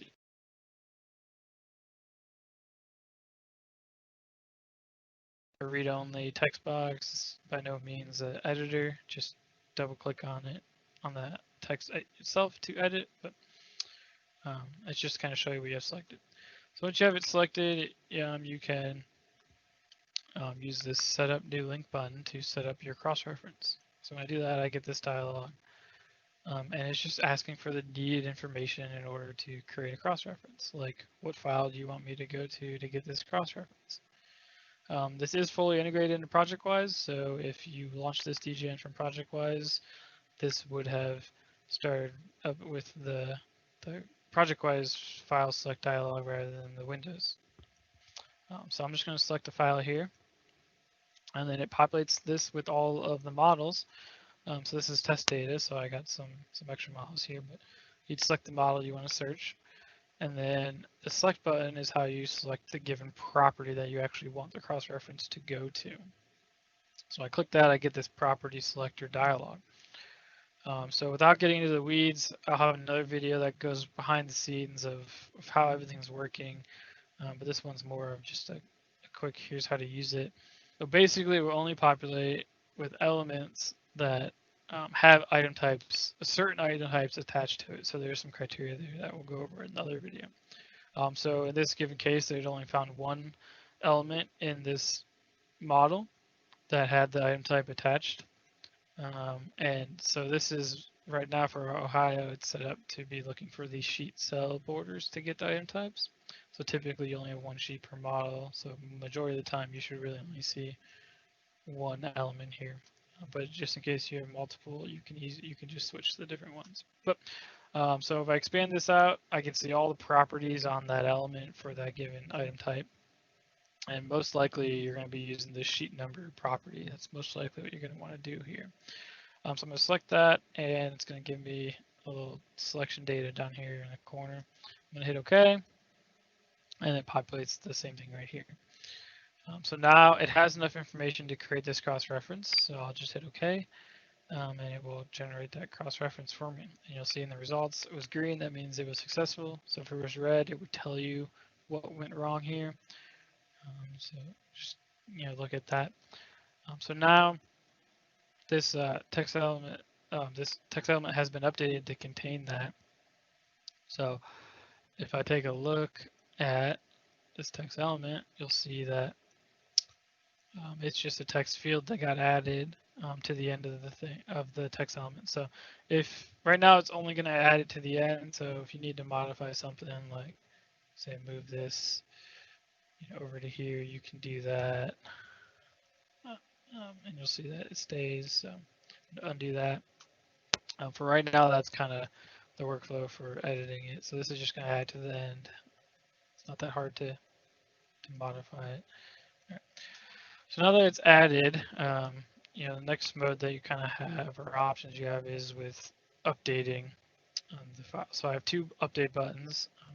So these fields are static, so you will have to update if something changed.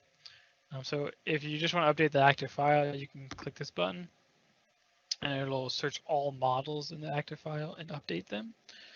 So I did throw some extra ones in here just so we can see some different results. So when I click this, I get a red result saying that it failed to update all. So it doesn't mean that everything failed, it just means that something failed. So if I take a look at my results here, kind of see what's going on. So make that bigger here. So it says failed to load file that the cross-reference is pointing to. So this is one I threw in there. It was junk, so obviously it wasn't ever going to update, but you can kind of start inspecting it and seeing Okay, it's in the active file, what model it's in, the element ID, the actual location of what the cross-reference is pointing to, which I'll go over here in a second. This one, the value changed, so it's updated from 7 to 14, which was this one right here. This one, the value did not change, that's the one we just added. And then I also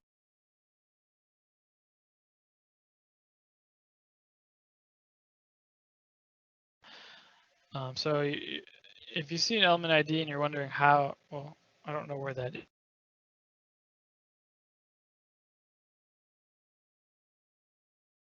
It's called analyze element, select by ID. And if I key in the one that we just did, that 3274, hit enter, you'll see there it selected that for you. So that's kind of an easy way to go find that element.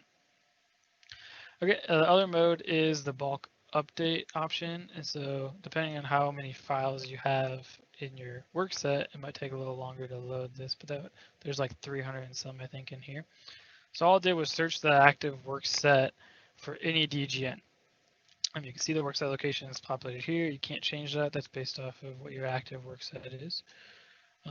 And then there's a sheets only checkbox. At default is checked on. So what that does is it will only display DGN files that are directly inside a folder that has the name sheets.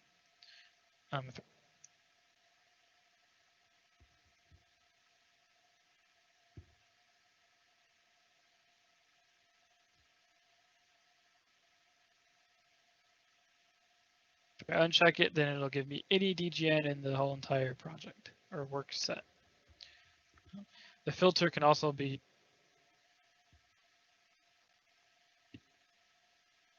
used to filter down. So if you start typing in things, you can see that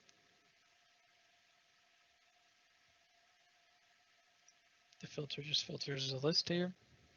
And all you have to do is select the files that you want to update. So I will select, before I do that, let me clear my results here just so you can see what actually changed here. So if I come back into my bulk update, I'm just going to select a couple things like the file I'm in right now because I know that there is cross-references in here. And then you can just keep selecting. So most of these don't have any cross-reference in it, but you'll see it says I have 3 files selected. So real quick, I forgot to mention the columns here. So there's a category column, which is the first folder inside of your workset. The discipline is the folder inside the category. So basically the top 2 folders directly inside your workset. And then the third one is the relative path, which is the path from inside your workset to the actual DGN file. And these headers are sortable, so you can click the headings and they will sort. I forgot to mention that. So I could just hit update selected and it's going to go through and it's going to update everything that it could find. It's going to search all those selected files, all the models in those selected files, and look for any cross-references. If it finds one, it's going to try to update it. And so here are my results, which is what I expected since I chose the file I'm in. Just like last time, I had one that was bad in there, so that one failed, and then all the other ones didn't change because I obviously just changed it in here. So that's kind of how the bulk update's working. Now, some other options you have with this is the key-in window itself. I also added 2 key-ins that you can use. So one, I'll just type in OHDOT XREF. If I look at my options here, I have open and close, which you can just use this up here to open and close it, but technically those would work too. But there's also an active, update active and update DGN. So what update active does is the same thing as what this update active file does. So if you didn't want to actually open the dialog, you can do that and it'll update the active one. And since it's outside of this window, it actually sends the results to your message center. So you can just take a look at your message center. It's going to tell you everything that it did. So there's that, and then the other one is very similar, but this one lets you specify a given DGN file. So with this one, you have to key in some kind of path, like full path. So, you know, wherever that file is, you know, I don't have one off the top of my head.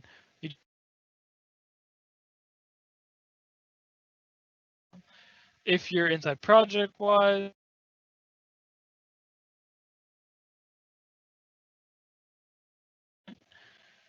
so whatever that GUID is for that document, you type it in there and hit enter, and it will update that. So that's kind of those two available options for key-ins. Now, the key-ins, well, if you start typing in like OH and you don't see the key-in options, it doesn't know about the key-in options until the application is actually loaded. So if you have it, you could get it loaded by just launching the window, but if you don't want to do that, or if you're trying to do some kind of bulk update through MicStation, you'll have to load it first. And to load it, you just type in MDL load and then OHDOT XREF. And then that will load it, and then you should see your key-ins come in. Okay, so that is hopefully a quick and easy way to use this app. The next video, I'm going to go over kind of behind the scenes and how to modify what it's really doing behind the scenes and stuff like that. So see you in the next video.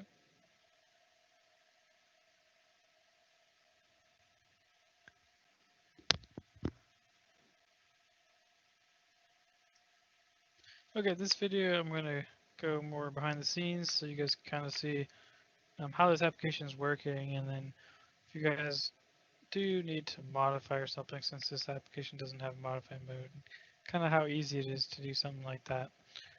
So I already have this one in here. So what I'm going to do is I'm going to actually take a look at this information. And so after cross-reference gets added to a text element, we already went over how it adds the text field. But what is that text field really linked to? You know, so I can't link a text field to something in a different file that's not referenced because it has no way of no knowledge of it. So I added it in between item type. So this text field is actually linked to an item type that's attached to this element. So when I select this element and go look at the items, you'll see there's an item called OHDOT underbar XREFs. If I look at it, it has one property, and the property is an array property, meaning I can have multiple entries into that property. And so right now there's only one. And so when I look at, I can see the different properties like the model name, the property name, the file path, the element ID, the property value, access string, root container name, model ID. All this information is the reference, is the data that's needed to find this value, that this p4.p14. Okay, so this is the location of the file that cross-reference is at, the name of the model inside there, the property that you chose. The access string is kind of what helps find it on that element, and the element ID is right here. So you can see it's linked. If I change this value and I look at the text element, you see that it just changed automatically. So when you run the update in this, like update file, bulk update, what's actually doing is looping through all the entries into this property and finding the element property and comparing its value to the current value, and then updating the current value, which then in return updates the text field. So if I had like another link here, choose something here.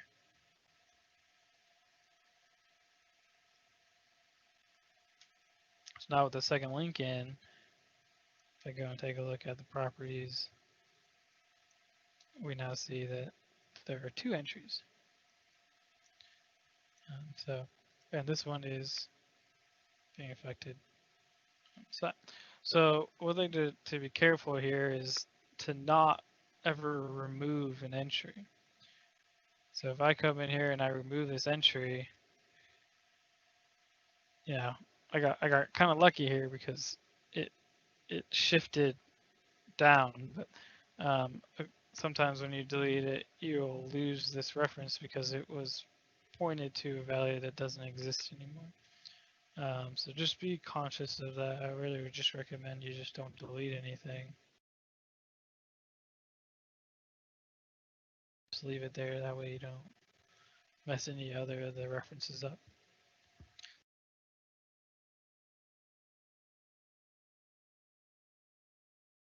To your item type, say because you deleted one of these entries into the property or something.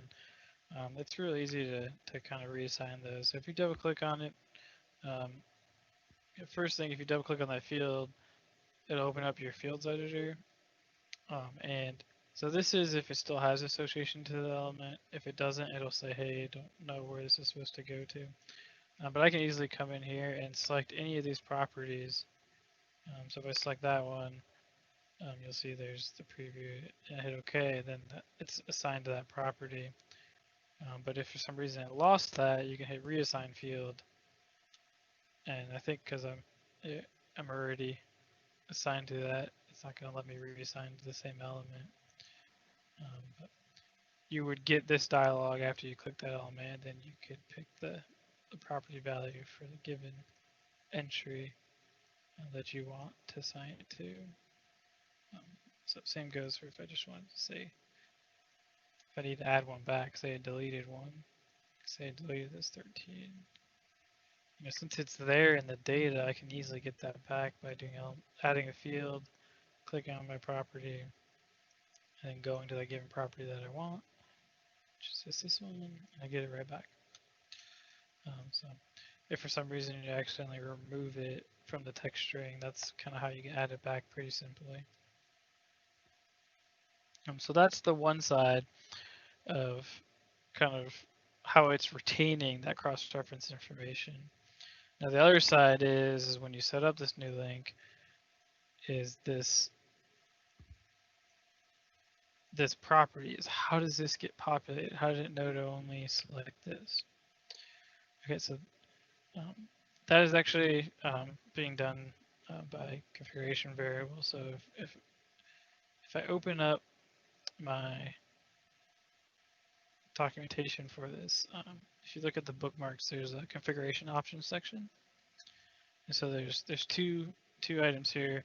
One is kind of what I just went over with the cross-reference. So if you don't use ODOT's workspace, you can set this variable to tell it how to find this cross-reference, but if it doesn't find the variable, then it's going to use the defaults in the workspace. So if you're inside our workspace, you really don't have to worry about the number one part because it's already set inside the app itself. But that does lead to being able to customize it. So if you wanted to I don't know, use this in your own workspace or something, you could create your own item type, and as long as it has the required stuff, you can add more properties in here or in here. You just need to make sure it has the minimum requirements. And that's what this document, that section will go over. This technical details, that section will go over kind of the requirements for what's needed for this cross-reference item type. So now the second part here is how does it find those item types in this search dialog, which I just closed in here. So how does it know, which item type or what data it should populate with? So that is done through the configuration variable, and it is actually two different configuration variables. It's these two molded words right here, and that is this one's already set inside our workspace, or both of them are already set inside our workspace. So again, if you're using our workspace, you don't have to worry about this setting it, but this at least gives you information of kind of how it's working. So basically this first one, OHDOT sheet item types info. this variable sets 3 different things. So here's an example. So it sets the name of the dgen lib that the item types are contained inside, and then squiggly, and then a name of the actual item type library that it should look at for these item types.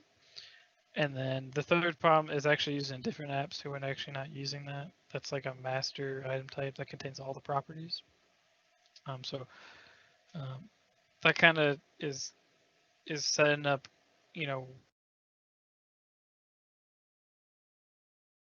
by the library, because your library could have a lot of item types.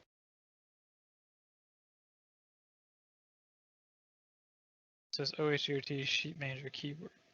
So this sets the keyword.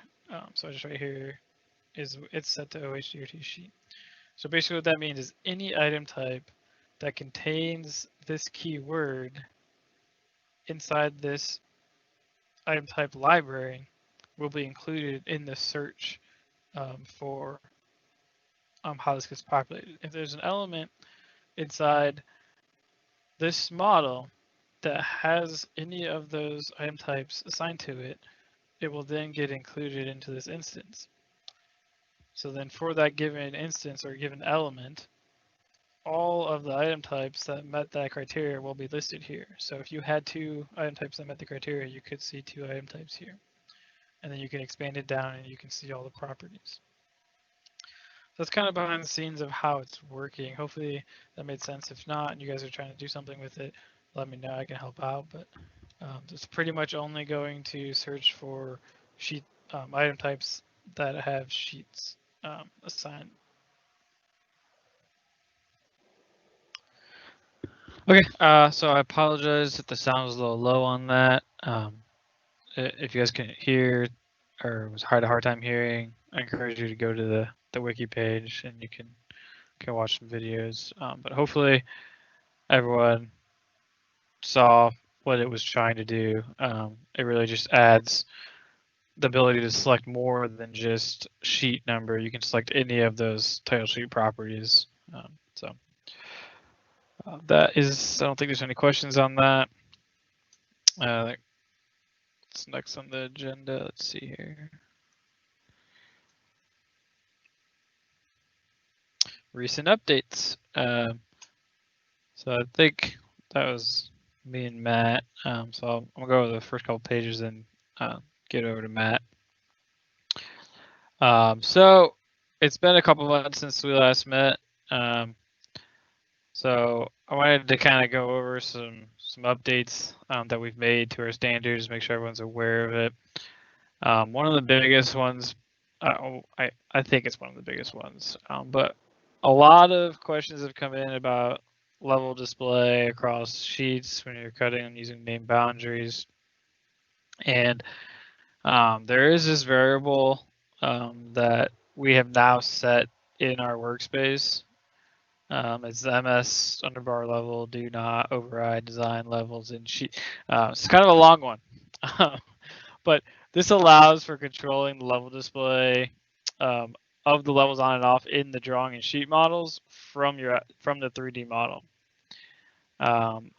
So it's an all or nothing thing. So we have it set on.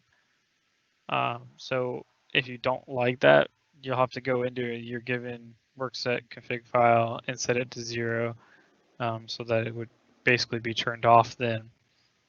So you can't like turn it off for like one file and turn it on for another. You know, it's in the configuration, it's either on or off. So rather than me trying to explain it, Bentley has a really good video on describing it. So I figured it'd be better for me to just play that video. And I also post it in the comments as well for the questions so that you guys have the link to it.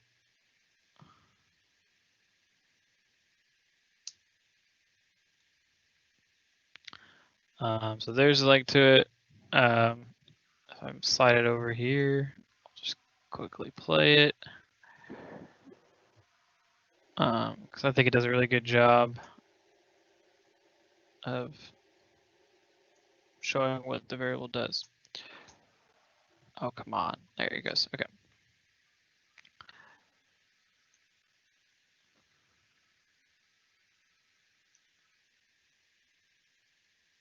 All right, so I have some cross-section sheets cut here, and I've got some levels I want to turn off. I've got this this E terrain top of rock level that I did not intend to be in my cross-section sheet, or I no longer need to show it there.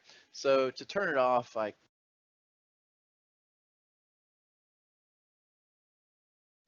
and turn off that level. So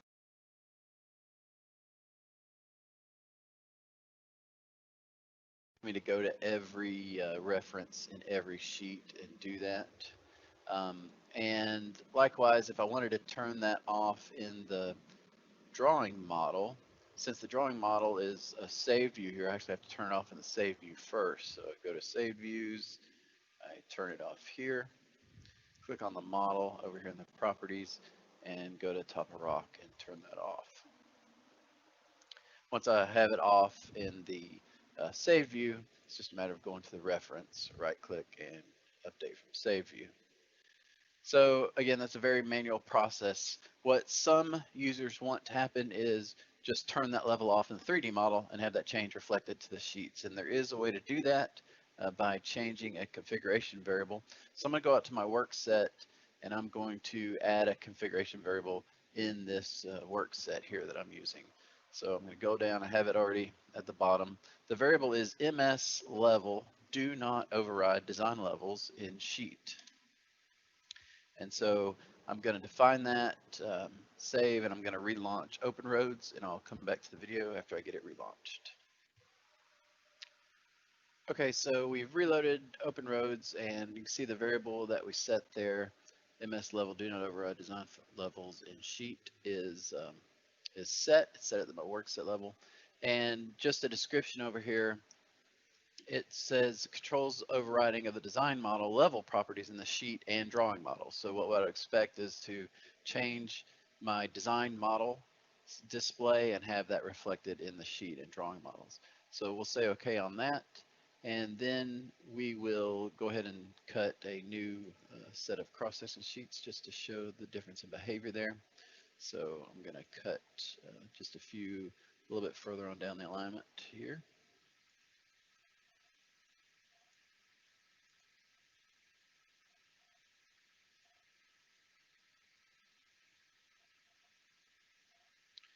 Okay, so once these are cut, we'll go look at the 274.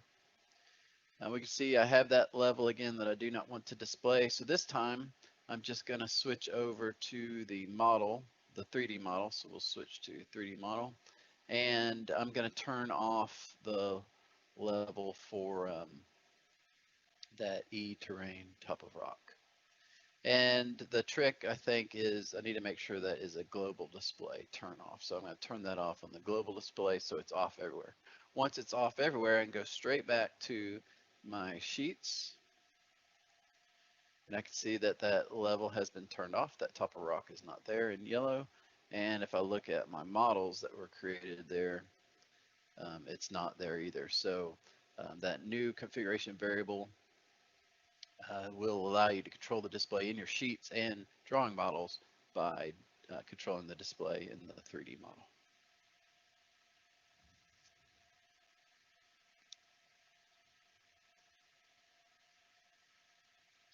So hopefully the video demonstrated what that variable is doing. I just want to make you aware that we did turn that on in our workspace. So if you did sync, that is on now. All right, ITL files. I did push out, I think, a pretty decent update to the ITL files back on May 11th. I went through all of our end condition templates, and Matt helped me too. And I wanted to kind of better, I guess, clean them up so they're all like the same across all of our end conditions, and try to make sure that we have the same number of components and points, so that when you transition between them, those all connect. Obviously, I can't handle every single situation, but I did kind of standardize that a little bit more and added more labels to the constraints and stuff, and standardizes those names as well. But another thing I did was I also added what I'm calling fixed ditch templates. I think these have been called a couple different things. Like I've heard forced ditch, fixed ditch, floating ditch. I don't know what the exact term should be, but I'm calling them fixed ditched.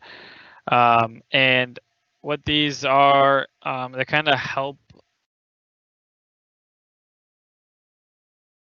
push a ditch in when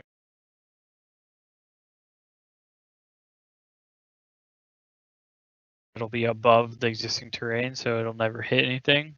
So what these do is kind of push that ditch down to that minimum elevation where it'll actually solve. So we did a whole webinar on it. So I mentioned our webinar series on our wiki page. So you can watch that. I also added how-to videos for how to use these templates. And I added a section, well, a part to a section to our ORD design guide, section 502, that kind of outlines the fixed ditch templates.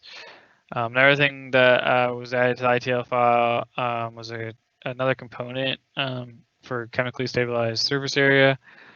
This is really added to just help with computing quantities, since it would be there as a quantity you can grab. So that's, I think those are the major updates we made to the ITL file. I think I have, make sure I have it up here. Yep. So I had up this already. So that is this is a section of the design training guide that I was just talking about right here. And if I take a look at the bookmarks, I added a Ohio DOT released end conditions section. So in here, we'll kind of explain what I've done, which you can watch the videos for more details on, but I've kind of standardized the number of components and the point names. And so there's a quick little kind of drawing and then a table that will actually list all the labels and kind of give you more details for what we standardized upon. And then I did it again for without the ditch option. I kind of went through all of the standards L&D for all different variations to see, you know, kind of what everything was and see how I could make it so that all the points, we had the same number of points and components. So what you might notice is on situations for some of the types of grading, safety grading, you might notice 2 points on top of each other. And that's just because, you know, we didn't, for that given standard drawing or condition, you didn't need to have, you know, another force slope. So instead of getting rid of it, I wanted to make sure everything just kind of connected all to each other. It just slides back on top of the graded shoulder, and then you just kind of see that point on top of it. So it's kind of meshing them all together. I mean, really, end conditions, when you have these kind of cases, they're really easy to just kind of put it in different force slopes or whatnot. So if you need that extra force slope, you can just slide that out by changing the constraint value. But I go over all that in the videos, so I don't want to dwell on it. Just wanted to note that it has been updated. And then there also is a section on this fixed ditch templates. There's a couple more points on there because I needed to have some extra points to make the fixed ditch work the way it should work. So you might notice a couple more points here. So I wanted to quickly, I recorded a little video to kind of show how to use these. So if you're curious, it might spark some interest and give you a little idea of how they can be used. So I'm going to play that right now. You can find the fixed ditches inside the fixed ditch folder for each given section. So a clear zone has this fixed ditch, safety grading has a fixed ditch folder as well.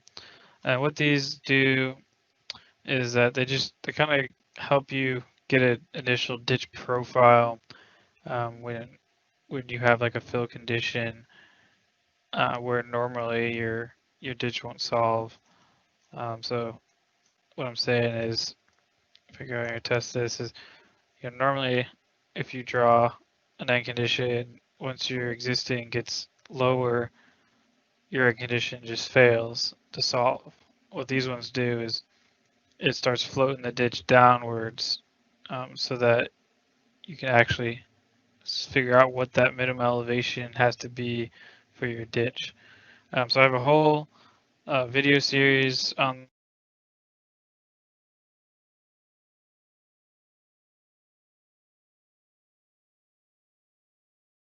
the only thing I'll show is just editing them, since there are a bunch of like extra points in here to make it work.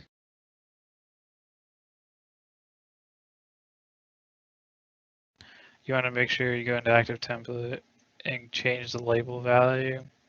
So like if you want to change like the force slope of the ditch, if you see it's actually set on 3 different points. So an easy way to change that is to just double click on that and change the value. Here hit OK, and that'll change all those points for you. So it's a little bit easier to kind of manipulate these when you do it like that.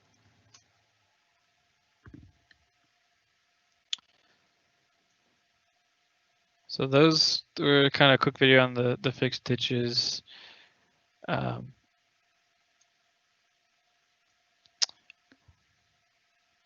Okay, I apologize, but where is the PDF located? Not sure what that question is. Okay, so moving on, the sheet manager, I wanted to also kind of bring up a little bit of compatibility issue that we've had with the sheet manager. So I don't know if you guys have used it or looked at it. We had a sheet manager before in the Select Series standards, which would help you bulk, update and manage all those title block data on the side of the page. So we did release a new one with the release of the Connect standards. But there was a slight problem because we switched everything to item types. In order to update the item type, there's a bug in the SDK that required the application to actually make the file the active file, so physically load it to the interface, the GUI to the page on the monitor where you'd actually see it, which is an extremely slow process. So if someone was running a bulk update mode, you probably were like, this is worthless because it takes forever, because every single file had to load to the active file and the active model. So that bug has since been fixed in the SDK, and it was fixed in Migration Update 13, which was then ORD used that in their 2020 release 1, so that 10.8. So after that was fixed, I was able to update the app so that you no longer had to actually load the file to the screen just to update the value, which was extremely faster. I forgot I was going to pull up my test results. I had done a comparison and timed it to see how long it took. I think I updated like 100 files, and I don't want to throw a number out there because I don't want to lie, but it was a drastic improvement. So I would not give up on that stuff yet. So give that a shot if you kind of wrote it off. Give it a shot again, and you can maybe be happier with the performance. So I wanted to note that. Another thing, sheet clipping files. We've gone back and forth here on where should the name boundaries go. So kind of a timeline of what we've done is we brought back the KC files and said put them there. Then we kind of removed them maybe a month or two later, and instead decided, it was getting maybe a little hard to figure out what KC file went to what sheet. So we updated the creation app so that If you were to create a collector file, it would then it would switch to the design seed, which is what you would want when you're starting to place name boundaries. So to kind of go further into that, we thought the KC files would be good to hold the name boundaries, but really you can create name boundaries for any of the sheet types out there, right? So if you have a bunch of different sheet files and you have a different KC file for each of those sheet types, it might become hard to remember this KC file went with this given sheet. So we thought that the collector file would be a better suit for that because it would have the same, basically the same name, the same 2-digit letter in the file name.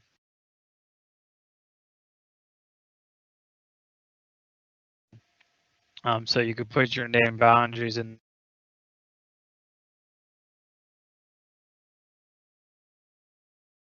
02 for that given sheet type, and then you kind of know they go together because the names are similar.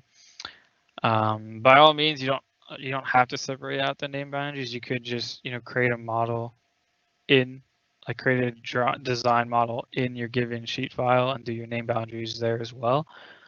But if you were looking to separate that out, that's kind of the direction we were going. We kind of went back and forth there for a little bit.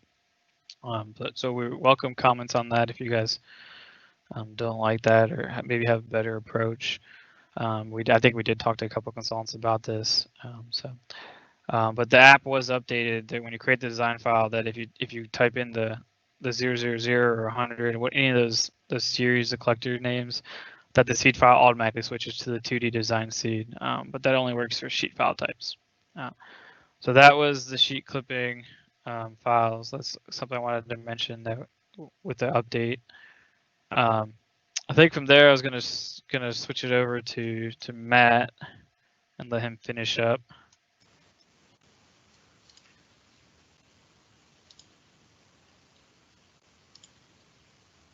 Okay, I just shared my screen. Let me know if it's not coming through. I think mine's still going. Let me stop sharing.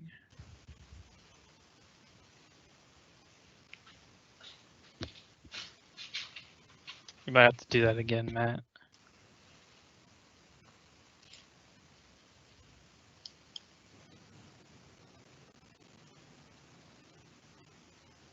Yeah. Okay. You stole my thunder there. I thought I was going to start on this slide, but anyway. Oh, I'm sorry. I went too far. My bad. If you have anything to add, I forgot when I was supposed to stop. No, it's all good. But thanks, JD. I just want to give a quick introduction of myself to most folks. I know a handful of everyone out there, but not quite everyone. So Mark and Rachel and JD mentioned, I'm Matt Eiben. I joined the CADD and mapping office in mid-March, just as we were transitioning to teleworking. So it's been an interesting transition for me.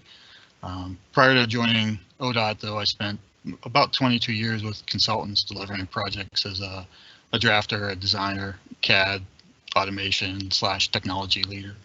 So I'm excited to be here and look forward to working with everyone as you deliver your projects with ORD or begin the transition to ORD.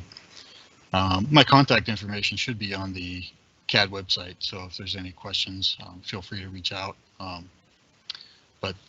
So I'll skip this slide now. I did add the next couple slides related to this. There's a training guide, 800 plan and profile sheets, which has the link in this PowerPoint. That was updated to reflect the container file workflow. Eric also created a really good series of videos that explain the process, and those are on the wiki page as well. But this table is straight out of the training guide that shows how this might look for a project where GP has the name boundaries and contains all the references in the design model for sheets GP 001, GP 002, GP 003, etc. And the same would go for a side road such as St. Peter Road, where in this example the 100 series was used. And the same concept could be used if you have a project that might have multiple locations, say different project that might have 2 or 3 culverts along a different route. And then this is another snippet from the training guide. So if you're not familiar with the collector or the container file concept, it's just that it's a DGN file that collects or contains all the various discipline base maps.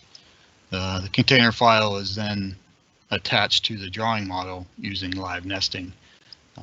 That drawing model then is attached to the sheet model. Because of the live nesting, you'll control a lot of your levels, your level display in the container file, which will then control the level display in the sheet file, drawing model, and sheet models. This makes adjusting levels for certain types of files and sheets very easy. It only needs to be done in one location versus going into each sheet. I wanted to demonstrate what I meant, or what JD was talking about with the Create Design Files app being updated to include the 000 file code there. There's a similar video or similar and more detailed video available on that wiki link from the previous slide.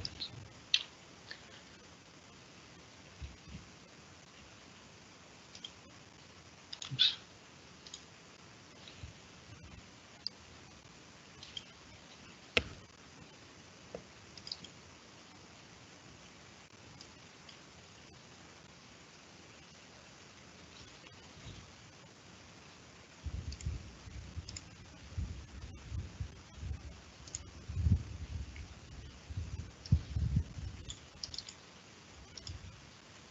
To create my container file, I'm going to start by going to the Ohio DOT workflow and to the Apps tab, and then I'll select the Create Design Files app.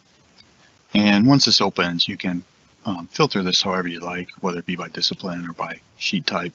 I'm just going to type in MP and create a planning profile sheet for a maintenance and traffic plan. So across the top here, we'll notice that our PID number is set automatically in our work set, and then we have the drop-down list for the file suffix, which starts at 001, 101, 201. And notice that 000 or 100 or 200 are not in this list, and those need to be populated manually. So when I toggle on the Create button for this sheet type, the file suffix is populated with the next available number. So if 001 is already used, 002 would be populated there. And we'll take a look at the seed, and we'll see that it's populated with the sheet seed. And what we want for our container file is the design seed. So when we manually enter in 000, the design seed is populated here in our list, and that's what will be used to create our container file. So once we hit create, we can open that file, and from there we'll go ahead and attach all the references we would need and want to create those drawings, and then we could go to the drawing production workflow and begin to create our name boundaries. If you were to use the workflow where you wanted each sheet model to be in the same DGN file and not use a separate DGN for each sheet file, you would still want to go ahead and create your file, let's say MP001. We would still want to create that with the design seed so we can manually go ahead and change that. That would be essentially creating a container file or a design seed file, or excuse me, design model within the DGN file. From there, you would create, when you place your name boundaries, then it would end up creating the drawing model and the sheet model.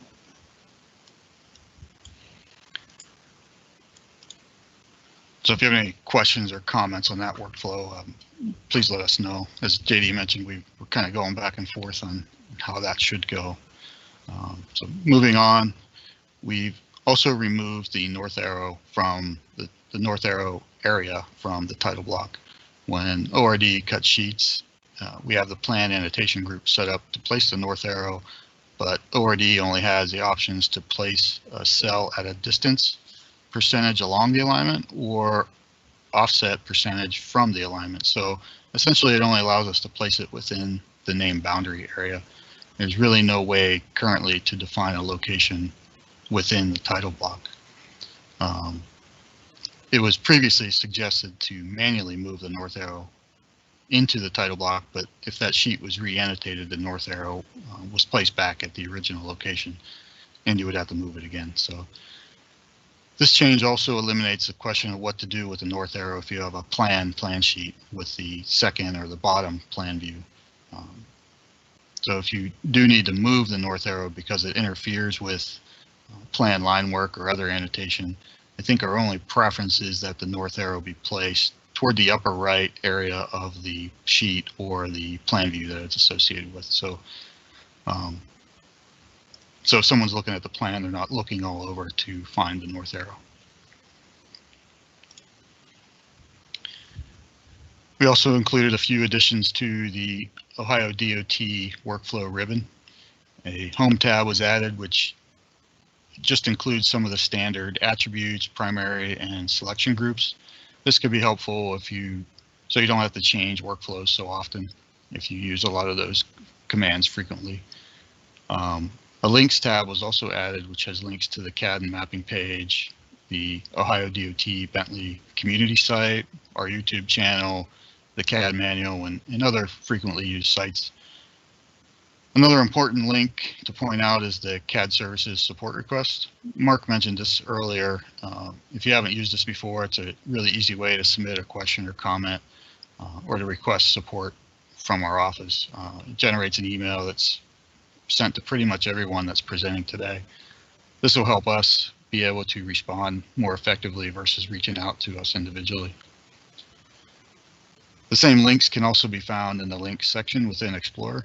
So you have two ways to get to them. Lastly, we've added a few third-party applications. These are not created by our office, but tools we thought could be useful or commonly used. This group may appear differently for you depending on which you have installed. For example, buttons to run Auto Turn, Taurus, or TopoDot will appear if you have those installed. So on the lower left screenshot, the green circle is the TopoDot icon. There are a few others that are currently shown in these screenshots, VBAs or MDL applications that we've included in our workspace. The left screenshot, excuse me. Oh, so on the right, then we have the active angle assistant, the level state updater, and the steel application. So on that screenshot that's on the right was from my machine, and I do not have TopoDot installed. So I was just kind of showing the difference of how it may appear on different installations.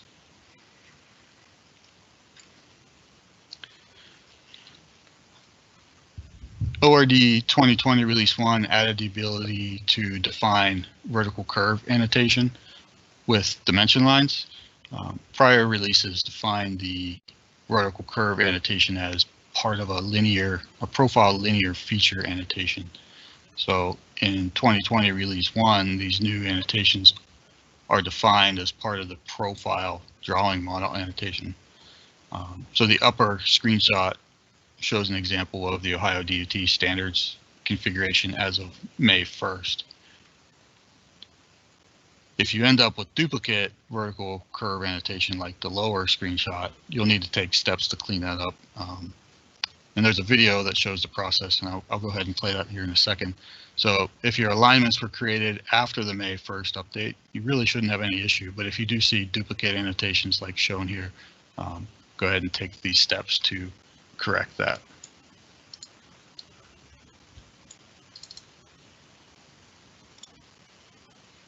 With the 2020 Release 1 version of OpenRoads Designer, Bentley has added the ability to define our profile vertical curve annotations using dimension lines. So here's an example of how a profile vertical curve in a crest situation would be annotated using the ODOT CAD standards that were released on May 1st, 2020. Now this could result in a problem. After the May 1st, 2020 update, you could see duplicate annotations for the vertical curve information in the profile drawing model when you clip your sheets. So here's what I mean by the duplicate annotations. I've got two sets of annotations for my vertical curve information. So let's take a look at why that's happening. So the new annotation definitions are defined as part of the profile drawing model annotation. And in prior releases, the vertical curve annotations were defined as part of the profile linear feature annotation. So these are defined in two different locations. So what we want to do is clean up that linear feature annotation to remove those old annotation definitions that we no longer need. So again, this is introduced with the May 1st, 2020 release of the ODOT CADD standards. That's when the drawing model annotation was added to the feature definitions for our vertical curve data. And if your alignment was created before that release, your alignment data has the old linear feature definition assigned to it. And that's what results in our duplicate annotations. So what we're going to do is get rid of this group of annotations that are assigned to the linear feature definition. And the other thing we want to do is a vertical point of curvature, vertical point of tangent feature definitions. Those were redefined to move these up above along the dimension line. So we're also going to take care of that as well. So here's the steps that you need to take to do that. The first thing we need to do is update our standards from the DGN library in the name boundary design file. Then we want to update standards from the library in the alignment design files. Then we need to remove some old annotation definitions from that profile feature definition in the alignment file. Then after that's done, we can go back to our drawing models for our sheets and remove the annotations that are in there and then re-annotate that. So let's go ahead and step through these.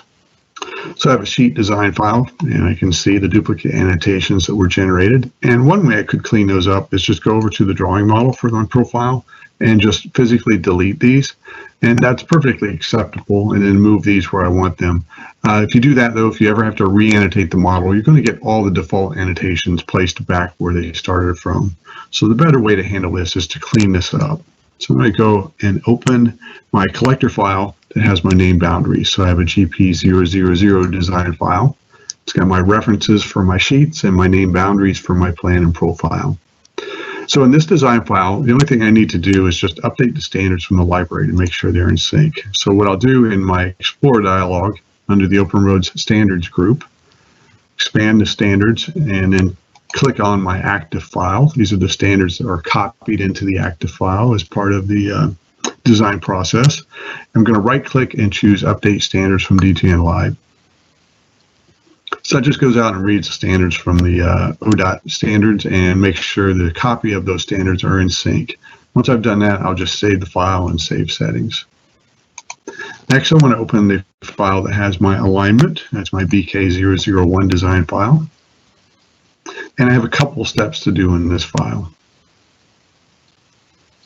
So again, in the Explorer dialog, OpenRoads standards group, I'm going to expand the standards, expand my active file, and I want to expand the annotation groups.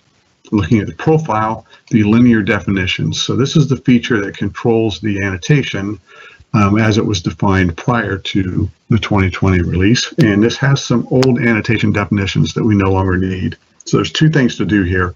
First, I should have picked the file itself, right click and update standards from DGN Live. And that'll synchronize changes. But what it does not do is it does not remove some annotation definitions that we had removed. So those are still there. So I need to manually remove those. So I'll come down to this profile annotation and right click and choose the manage option. Now, the first time you open this, it's definitely a bit slow. And there's a display checkbox here that I'm going to turn off, and that'll speed up working with this dialog. So you want to make sure you turn that off. So the annotation definitions have been synchronized, at least for the ones that have been modified. But what the update from DGN Library does not do is it does not remove ones that we had removed. So I need to remove those. So there's some VPI station elevation, VPI length, station elevation and length for sag, for crest and sag. Those four need to be removed. And at the bottom of the list, the last four need to be removed. So to remove those, I'm just going to select that particular definition and use the remove icon. And I'll take out the parabola lengths for a crest. And I'll do the same thing for the station and a sag and length and a sag. And then I'll come down to the bottom of my list and take out the last four, the stopping site distance and K-value annotations for crest and sag curves.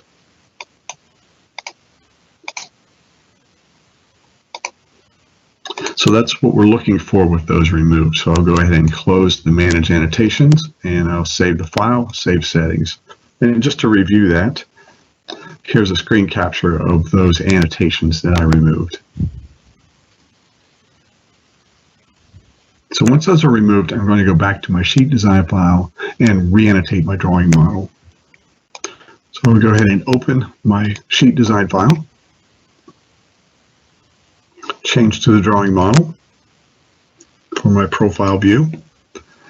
And in the drawing production tab, under model annotation, I'm going to choose remove model annotations.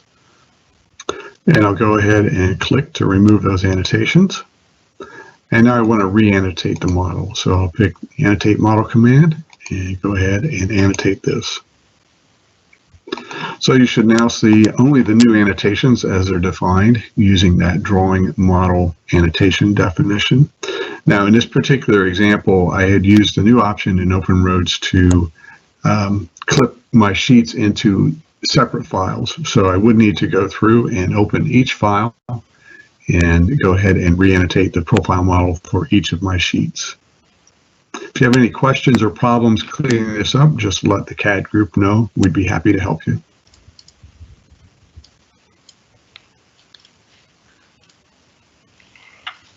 Okay, the next couple of slides are just a few miscellaneous updates. Be sure to refer to the running update log that's included with the workspace for a more comprehensive list of all the updates that as they are pushed. But the MS Refter config variable was removed since it was no longer needed and was causing issues with the print organizer. So we also added annotation definitions for profiles for bridge site plans and for non-exaggerated profiles to the feature definitions DGN library. The installers that JD was mentioning earlier added a checkbox for additional installations, and a geometry, roundabout geometry PI table report was also added. The intersection details VBA was updated to support left and right processing options and more element types. Previously, it would only label the edge of pavement. I think it was on the left side of the element. So depending on where your element was located or which direction it was drawn, you got different results, or maybe undesirable results. And this app was sort of a stopgap, and we're looking at a better workflow to do some of this annotation for your intersection details. The standard drawing construction, the standard construction drawing list VBA was also updated to show all the supplemental specifications. Some of them were being cut off from the view and couldn't be seen. The notes VBA was updated to support the .note files within ProjectWise, and the OHDOT_notes configuration variable was added to handle this. And lastly, the workspace.cfg file was updated to find the torus or auto turn CFG files if they existed in the applications folder.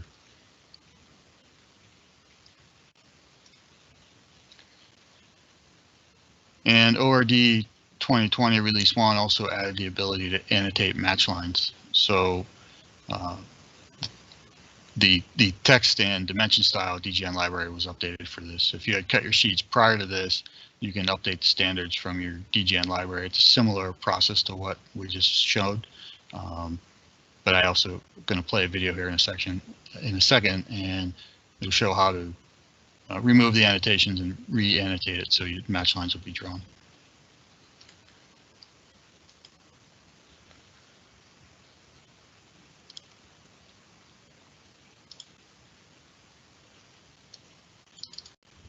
Not sure why it wasn't playing for my slideshow. As you can see, I have the sheet model for my 5th plan sheet, or plan number 5, open right now. And there's no match lines drawn on this particular sheet. So to get my match lines added with the new release, I'm going to switch over to my drawing model. And first thing I'm going to do is go to my drawing production tab, and I just want to remove model annotations from this file. So essentially the north arrow has been removed. Now within Explorer, if I go to OpenRoads standards and expand or select on my design file that I have open and right click on this and say update standards from DGN Live, it'll pull the current annotation standards out of the DGN library and copy them into this file. Now if I go back and annotate my model again and use the plan annotation group, the match lines and north arrow will be placed in the file again. And then I can switch back to my sheet file and my match lines are now shown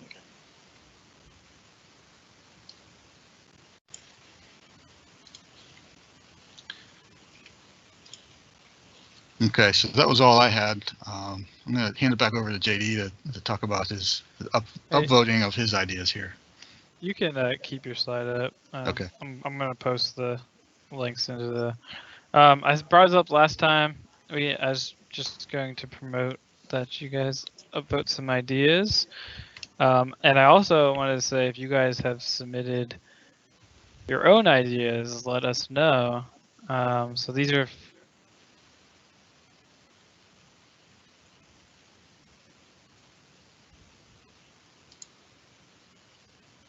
So these are some of the ones that are directly affecting, like I think our workspace. Good way to kind of get things that maybe Ohio wants addressed, maybe addressed faster. So it's not just things that I posted. If you guys have your own ideas, please let us know about them, and us as a community can maybe work to get these things, brought to the top of the list. So all you gotta do is click on those links, sign in, hit the little plus symbol if you agree with it. If you don't agree with it, just close the page. Just don't downvote it, at least. Right? That's all I had. I think we're a little bit over time. We're gonna jump over into the last section or topic. Did I see what question? About the plan sheets.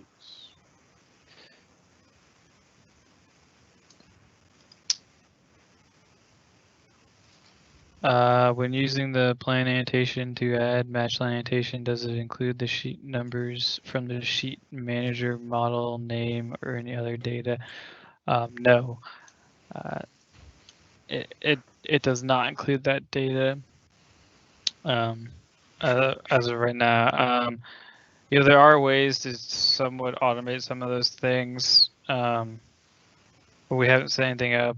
I know there's a way you can control like the sheet number from your sheet index, but we have several defects or enhancements filed so that it could actually work for what we're doing. Right now the sheet index can't auto number across the folders that we want for the bookmarks. It wants to reset it, and there's no easy way to just auto number across everything. So I'm holding off on some of those things. And I realized, before we had some VBAs to help fill that out. There's still a sheet manager that you can use to help fill out some of that stuff a little bit faster. But we will look into more ways to kind of streamline that process. JD, there's a question from Bill, and I'm just going to take an easy approach to answering it. Not that I wanted it to be simple, but the question for everyone that's out there is, does ODOT prefer that all custom made sheets be created with the model be 1-to-1, with the origin at 0-0? And it goes on to give an example of maybe showing a drive profile with 6 details on a sheet. So asking, I think if I understand the question, how we would prefer the sheets be set up. And you can reach out to us probably for more direction and more examples, but I think we would recommend using the name boundary workflow as much as possible. I think it'll save a lot of effort.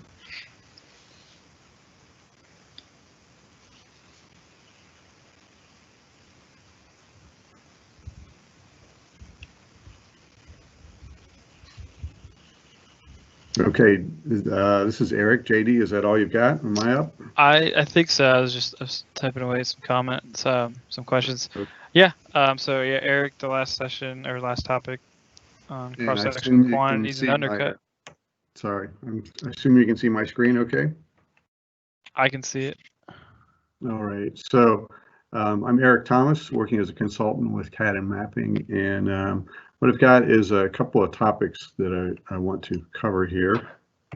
And these came about just some questions that came in over the last few weeks from a couple of different consultants. One asking me about undercut templates and undercut quantities, and then JD mentioned we added a component for the chemically stabilized subgrade areas. So I wanted to go in a little bit of detail on that. Now, I had to research this a little bit on the undercut, and I don't claim that what I'm showing is the only way to do this.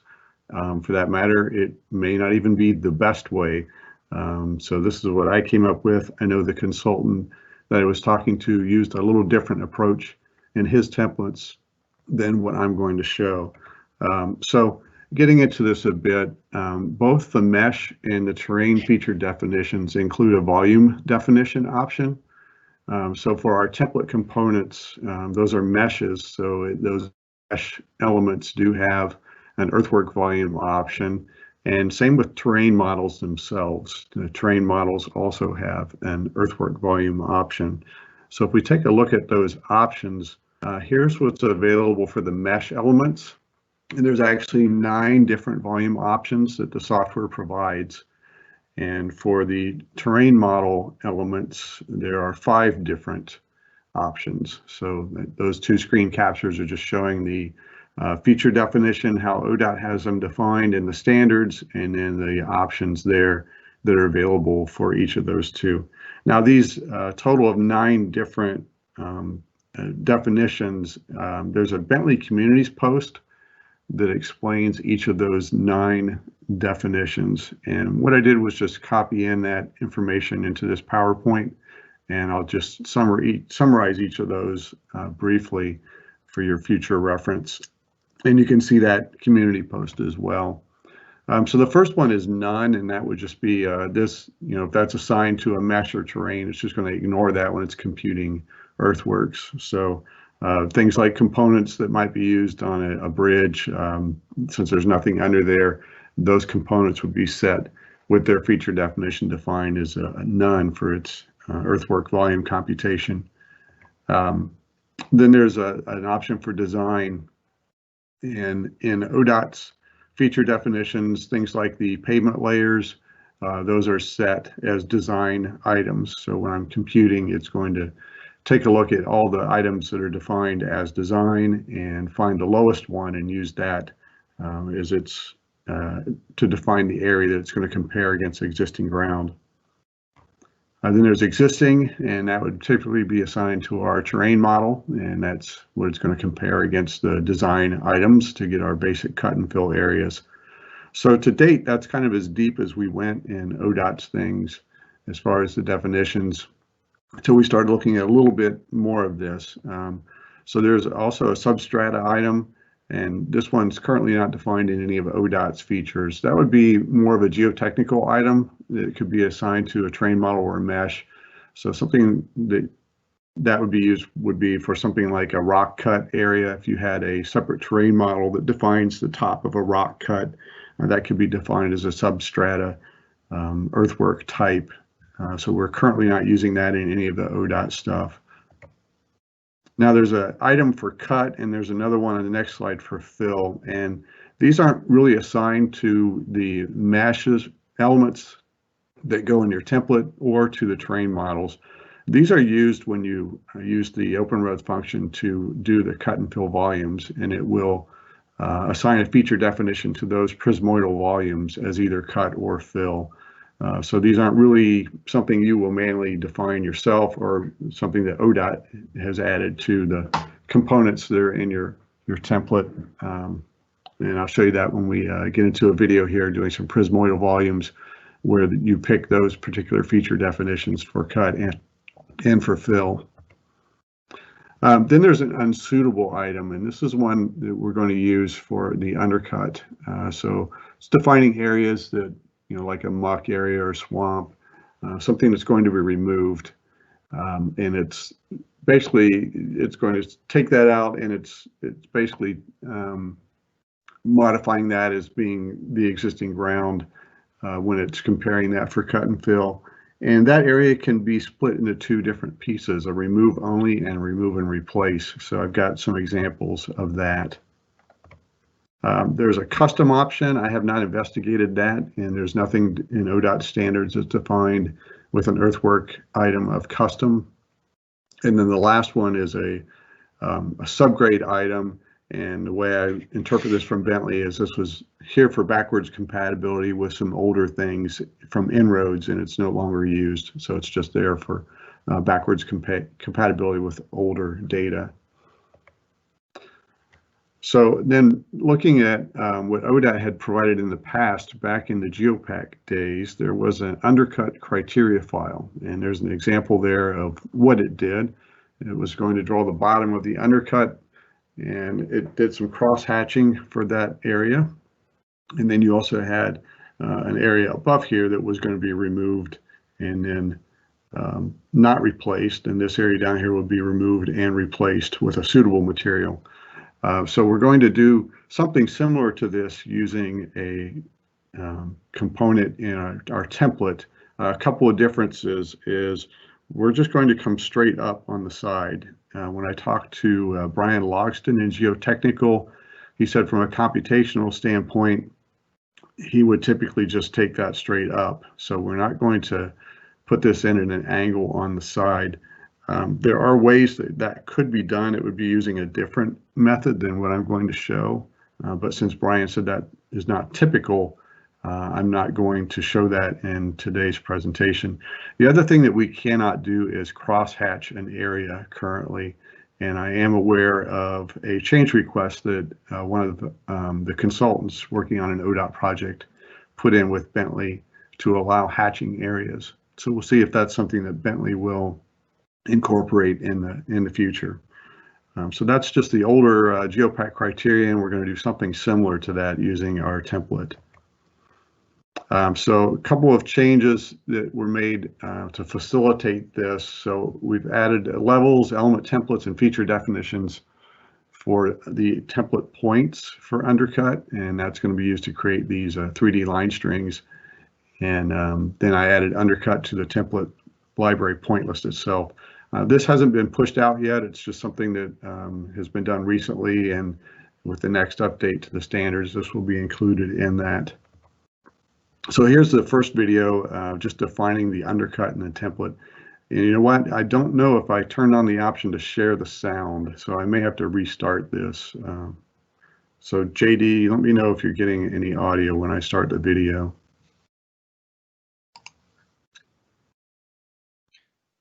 I'm not getting anything.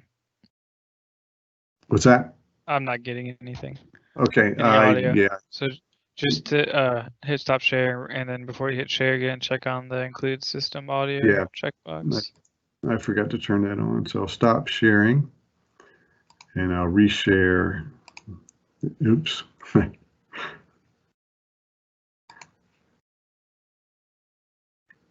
Okay.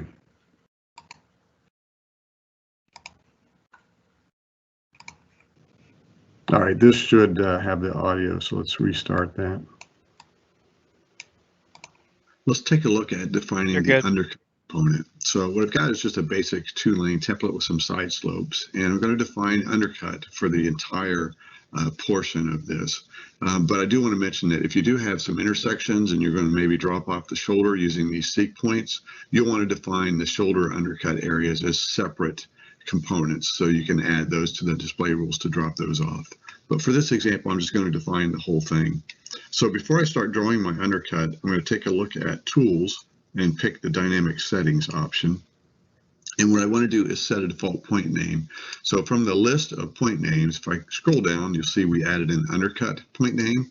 And by choosing it from the list, that also sets the active feature that goes along with that for those point components. So this is going to control the 3D line string that's going to be drawn in the file. So I'm going to go ahead and close that. And now I'm going to add my undercut component, and we're going to add that as a overlay and stripping component. So what I did there is hold down the right mouse button until the menu pops up, and then I'll pick overlay and stripping. I'm going to give this a name of just undercut.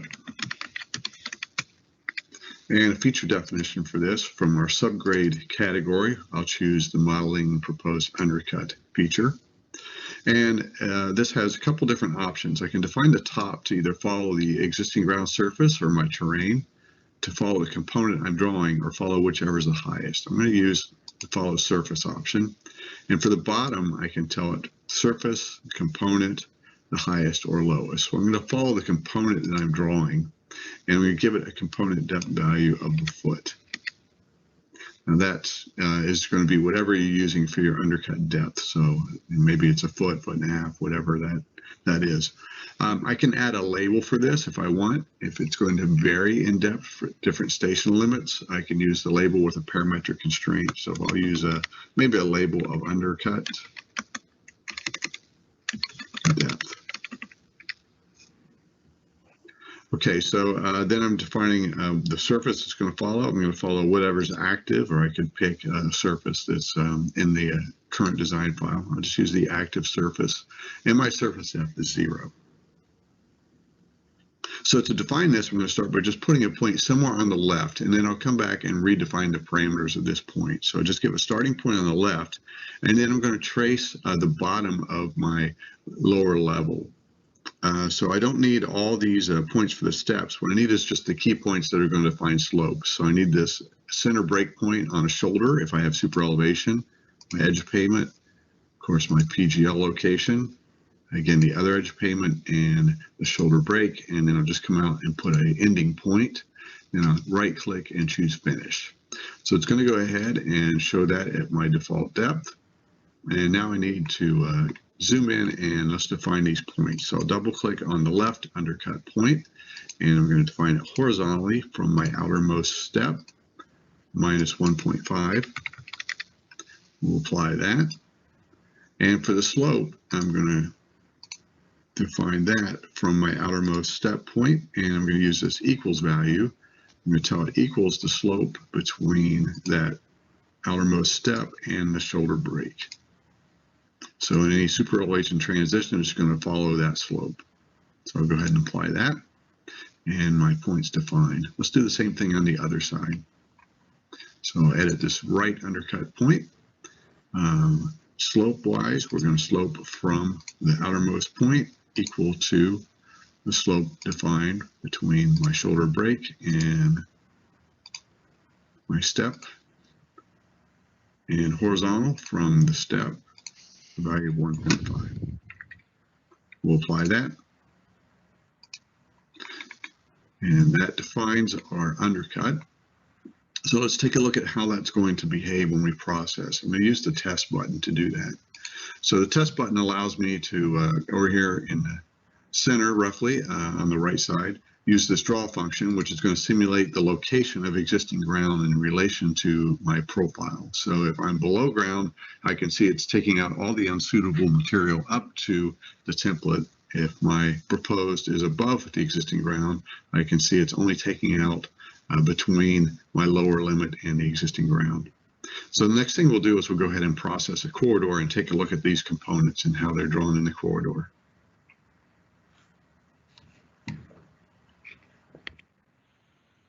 Oops, I didn't mean to close PowerPoint. Let's open that back up.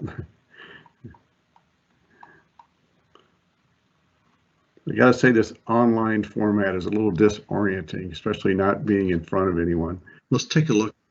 Okay, so I mentioned that I'm just going straight up on the side, so I'm not using an angled side there. So there is some different ways that you could approach that, but like I said, in talking with Geotech, that was what they suggested was just going straight up. So taking a look now at the second video here is applying this in a corridor. So I'll go ahead and play this. So let's go ahead and apply our template to just a short portion of this test project so we can take a look at the graphics that are generated for the undercut area. So I'm going to use the element selection tool, select my alignment, and from the pop-up menu, I'll choose the create corridor icon. And I will go ahead and right click to use the active profile and left click to accept that name. In my template library, I want to use the Undercut template that I just edited. So I'll go ahead and choose that, left click to accept it. I'm going to start right about here, 422 plus 50. And I'm going to take this up to 426. And I'll accept the template drop interval of 5.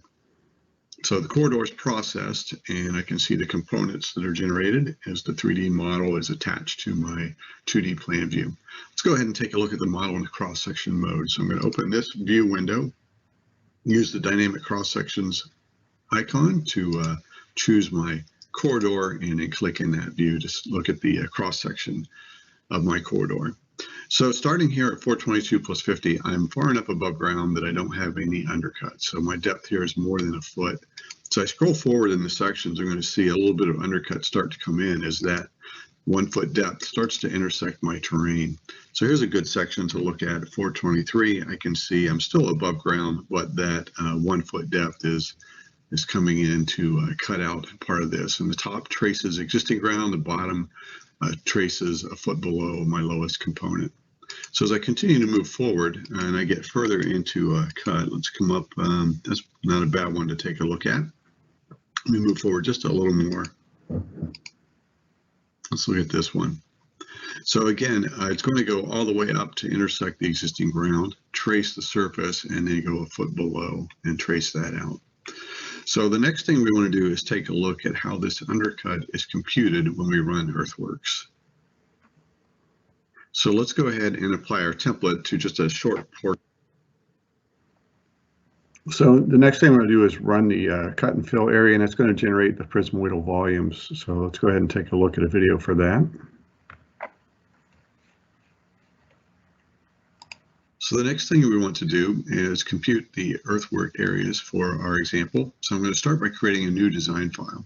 So I'm in the Ohio DOT workflow, and on the Apps tab, I'm going to use the Create Design Files option. And I'm going to create a file for digital terrain modeling. This is going to actually be our earthwork volumes. So it's for our State Route 185 earthwork volumes. And I am going to create this as a 2D file. I don't want to create a 3D file in this particular file. I want the software to manage the 3D model for me. So I'll go ahead and create that file using the 2D seed. And in the settings, I do have this configured to open the last created file. So that file is automatically open for me. So the next thing I'll do is attach some references. So I want to grab my survey information. It has my terrain model. In this case, it's in the field book file. And I'll do a fit, and then I will set that terrain as the active terrain. And I'm going to go ahead and attach my alignment and my corridor.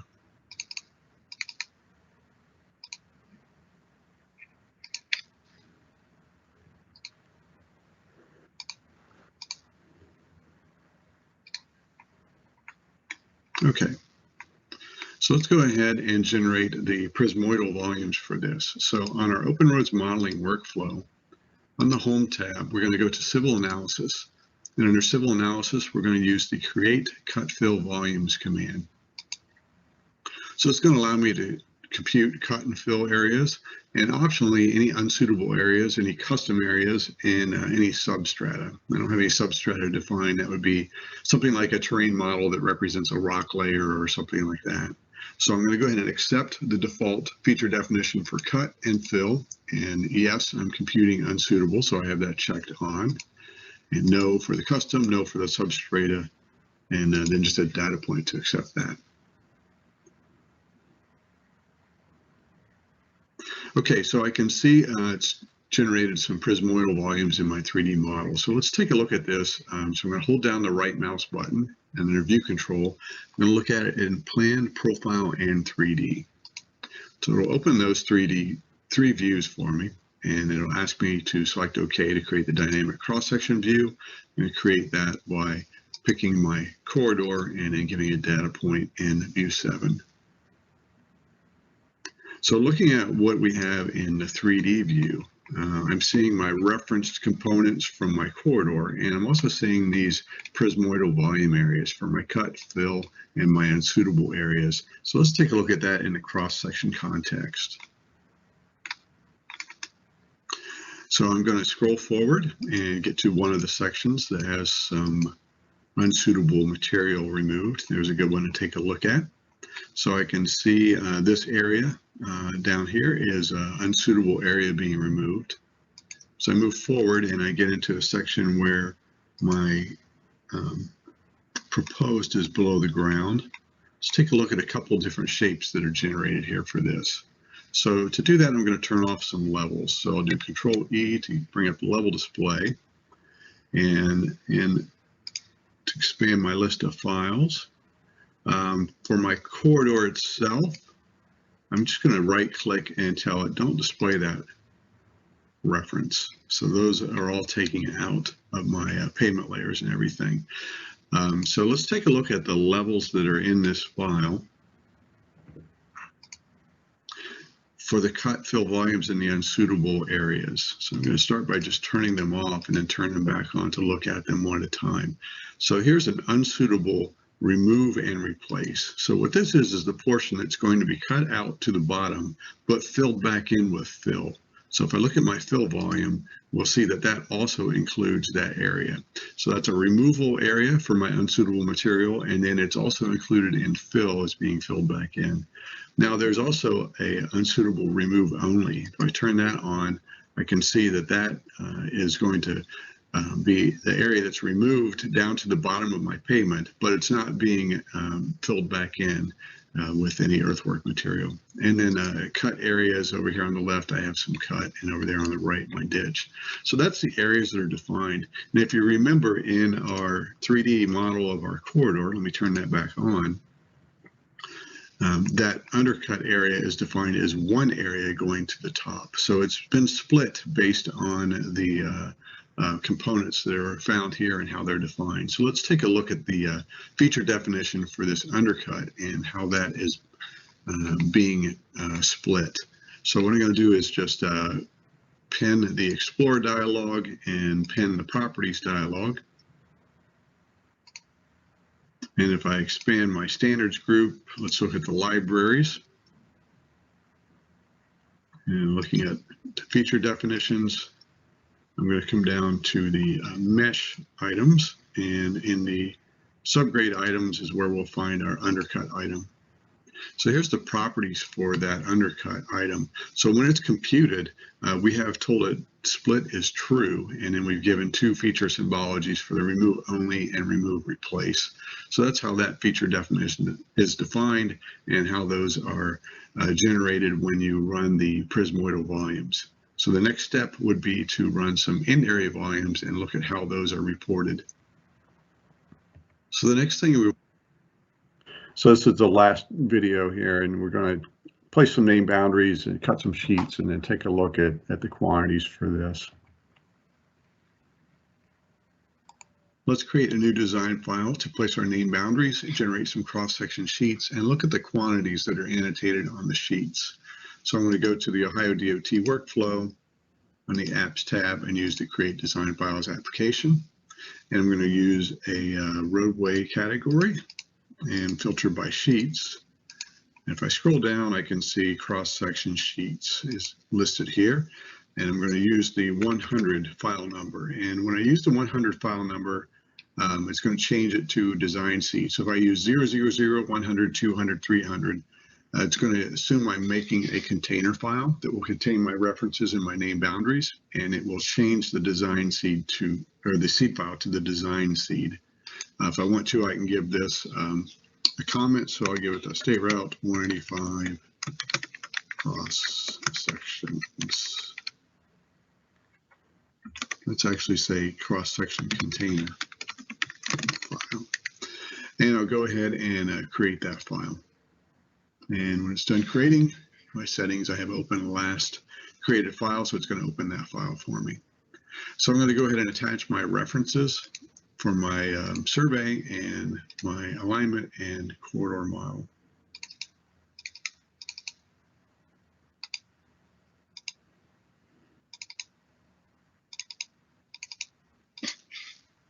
I'm also going to include the prismoidal volumes as well, because I need those in order for it to compute the end areas by reading those prismoidals.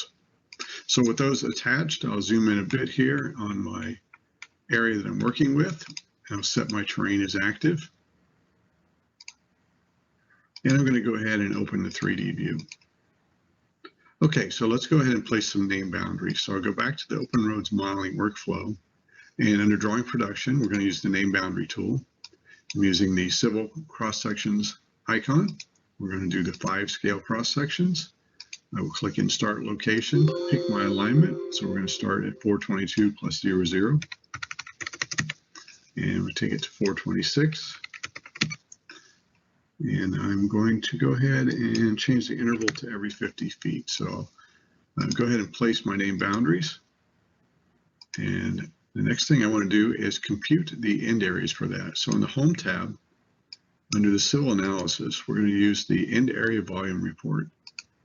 So it's going to ask me the name boundary group that I want to use. So I'll go ahead and accept that and let it go ahead and process. And when it's done processing, it's going to open the report for the end area volumes. So I can see that this report contains just the cut and fill information. Of course, if I go to Tools, Format Options, I can change my number of decimal places, my station format, etc. But if I want to see everything that was included for all the different components, I'll pick the Volumes report. So this is going to show me a station by station report, including all the components. And here I can see that undercut area that's been replaced and the area that was not replaced. So if I want to, I can save this report under File and use the Save As option, and I can save that using these different formats. So I'm not going to save that. I'm going to go ahead and cancel that. But since I'm running that against name boundaries, what the software has done is it's tagged each of these name boundaries with the cut and fill areas for that name boundary. So if I select one of the name boundaries and look at its properties, under civil properties, I can see this end area volume XML fragment, and that's different things that are tagged onto that particular name boundary. So when I clip this into sheets, I have the option to include a quantity table on the sheet. So in ODOT's feature definition for the cross-section annotation, we do currently have that enabled. So I'll go back to drawing production, and I'll use this little icon here to open the name boundary manager. In the boundary manager, I'll expand cross-sections and pick my cross-section group. I'll turn on the show the create dialog, and then I'll pick this button to initiate the create cross-section process. So in the create drawing dialog, I have the option to do these as one sheet per file, or I can keep them in the active file. If I do one sheet per file, I do like to change this name to the name of the file. Actually, I'm not going to change the name to the name of the file. I like to leave that the way it is, and I'll go edit the file names later. The reason I like to leave that the way it is because it's going to use that for the name of each of the drawing models that it creates. So I'm going to go ahead and make sure my scale is at 5 and go ahead and process this. So here's one of the sheets that is processed, and you can see that we have a quantity table in the upper right. This table is tagged with some text favorites that read the name boundary items and fill in those areas. So we currently have just the cut and fill area and volumes, and then we have a placeholder for our seating. And in the current release of the software, there's no way to have the software compute that and fill that in. So that's a summary of what we can include on the cross-section sheets in the way of quantities, how we need to report the other quantities for unsuitable areas and possibly pavement removal areas and stuff. That's something that we're still looking into, and we're definitely open to your suggestions. It could be that just providing a report is the best way to do this rather than to attempt to show those values on the cross-sections. So we're definitely open to your comments and suggestions. Let's create a new. Okay, so before I move on, I want to just expand on that a little bit at the end of the video. So as far as what can be, tagged on that name boundary and then read using text favorites to put into a table, it's pretty limited. So right now, just those cut and fill areas are the only things that we can configure that for. So This whole thing started with a question: how do I show the undercut areas in that table? And the answer is, at this time, there's no way to actually include those and add those to the table. That's what this whole presentation started out, was me just looking at if that could be done. So at the end of that last video, I mentioned, what is the best way for us to show this information and relay this information, for those that need to use it. And it could just be that report with the volume options. I didn't show the bottom of that report. It gives a total summary at the bottom. So it's split up by the sections corresponding to the name boundaries, and then it does total that at the bottom of the report. So I'm probably going a little bit out of turn here speaking for JD and Mark, but I think we're open to your comments there and what we need to do to relay that information in the plan. So I want to move forward too and just talk about one last thing that was added for the chemically stabilized subgrade area. So there were some features added. I think either JD or Matt had this in their presentation. There was also a feature added for a geogrid area, and the volume option on the chemically stabilized subgrade feature was changed to none. And we added the surface area to the templates as necessary. So let's take a little closer look at that. So here's a video kind of going through some of that.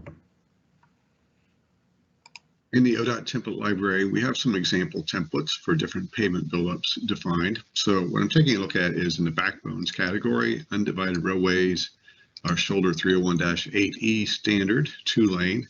There's some different templates here. A couple of them have subgrade stabilization, a couple without. So looking at this one with subgrade stabilization, I can see my bottom layer is defining a default depth for that subgrade stabilization.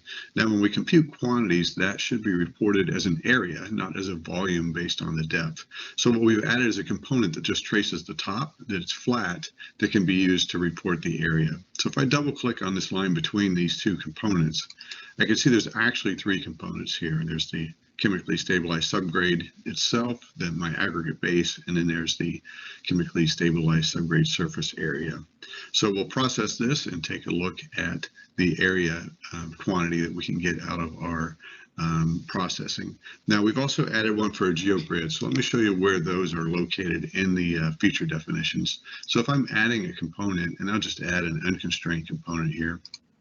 And really all I want to do is show you where the feature definitions are that we added. So looking at subgrade, I can see we have this chemically stabilized subgrade surface area, and there's also a geogrid surface area. So let's take a look at this when we process our corridor. In the ODOT template. Okay, so here's the video processing the corridor.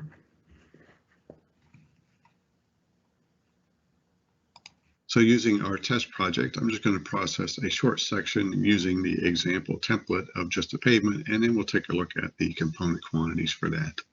So I'll use my element selection tool and select my alignment. And from the pop-up menu of the alignment, I'm going to choose the create corridor option. So it's asking me to reset for the active profile. I'll go ahead and use the active profile and give a name for this corridor. I'll just call it CSS example. So I need to pick my template. So using our ODOT library and just in the examples delivered by ODOT, I'll use that same asphalt concrete with subgrade stabilization example we looked at earlier, and I'll accept that. And I'll just process a short section from 414 plus 00, accept that up to 417 and accept that. We'll do a template drop every 5 feet, and then it'll process our template and give us our corridor. So taking a look at this, if I just use the selection tool and select the handle for the corridor itself, the pop-up menu, I've got some reports. So let's take a look at the component or the corridor component quantities report. So in this report, I can see the chemically stabilized surface area is reported, and there's the area for that. And if I want to, I can go ahead and click on the report button, and that'll bring it up in the report browser. And then this is a report that I could save. There's a couple different reports here that will work with that. If I click on the corridor model component quantity summary, that one gives it in the table format. So it's just a quick look at the corridor and how you can get some quantities for that surface area for the entire length of the corridor.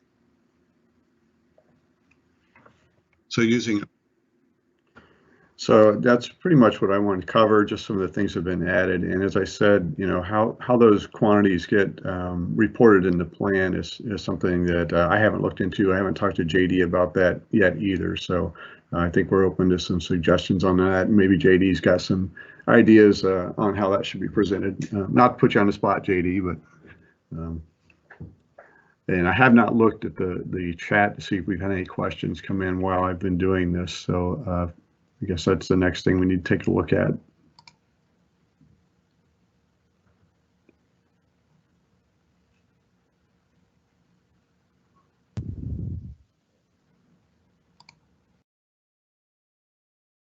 So JD, I'm turning it back over to you. Yeah, I guess I could turn it back over to Mark. It looks like there's some questions. Did you see the Q&A section for the questions that came in? Looks like they're from Loxton. Mm-hmm. How are you splitting out item 203 excavation quantity from the item 204 excavation quantity?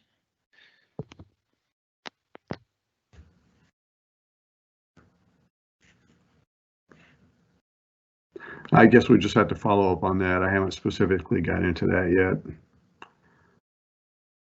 Yeah, that kind of I guess goes with that second question as well that he posted. Right. Yep. Okay.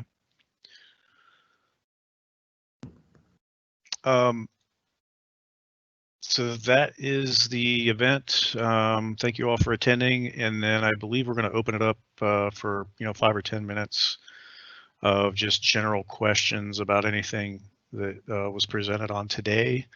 And I believe we're on a little bit of a delay, so we'll allow for a few minutes here for questions to start coming in.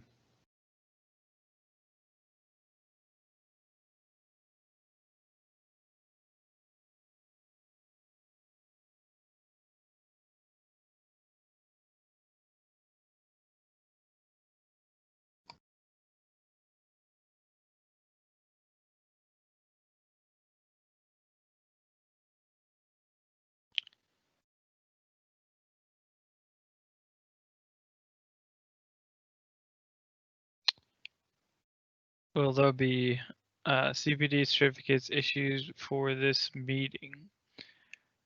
So we thought about it. In order for a CPD to be, valid, issued, is we have to be able to verify that that person was there. So, in person, you signed in, and then I see like the person who posted this, it just says anonymous. So we wouldn't really have a way to give you a CPD because we have no way of validating that you were actually at the meeting. So we were going to look, I think we can get an attendance log, and it would have an email, so it might be possible, but I guess to be clear, I don't really know if we can or if it is even possible to be a valid CPD at least. I think for the ODOT employees, I think all of us internal, I could definitely tell if they were here or not. So I'm gonna take a look at the signups and see what I can do, but I'm not making any promises on that side. Yeah, I mean, because previously what we've had people do is just sign in, to say that they were, present, so to speak. So might be a little difficult.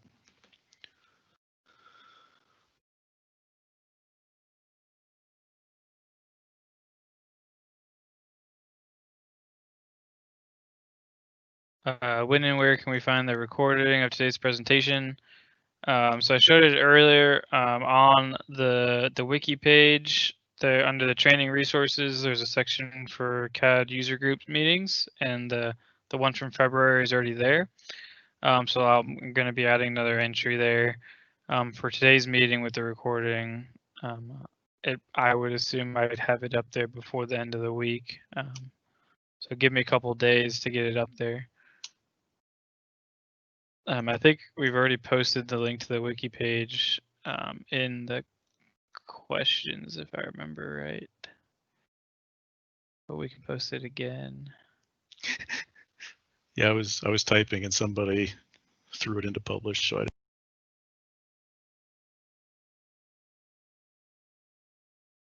Oh, Kyle already did it. I think Kyle I already beat me to it. My bad. yeah, I was typing it, and as I was typing, somebody moved it from new to published. Okay, let's see what else we got. Well, the update for levels and cross sections better allow for reference display on off to be maintained for reference added after sections are cut when closing and opening files. Yeah, I'm assuming he's talking about that config variable that we mentioned. I guess we'd have to verify after if you add additional references after they're cut. There is a defect that we filed, JD. If a reference is added after the sections are cut, it's currently not being displayed in the drawing or sheet model. You can turn that display on, but it doesn't maintain that once the file is closed. So I submitted that a couple weeks ago, and they acknowledged there was a defect there. So unfortunately, I guess my suggested workflow would be to recut your sheets once you have those, all your 3D models attached.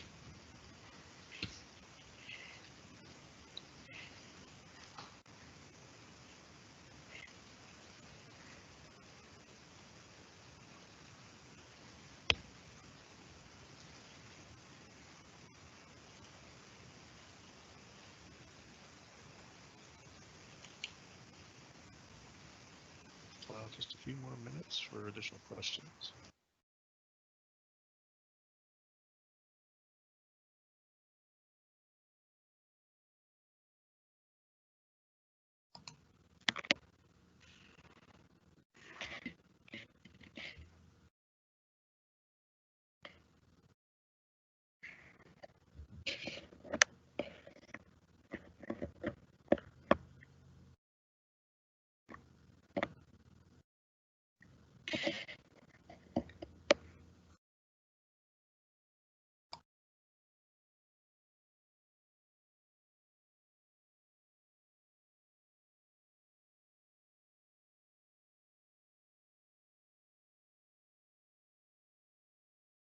All right, so it looks like we're not getting any additional questions. So we're going to go ahead and end the event here, and then just note that the recording will be posted on the wiki page. And then if you have any follow-up questions to anything you've seen today, just put in a support request ticket with our office and just check on as a comment or a suggestion. And then that way everybody on the team will get it, and then we can respond accordingly. So again, thank you for attending today, and we will be scheduling these in the future via virtual Teams events until, like I said before, we get back in the office. So again, thank you.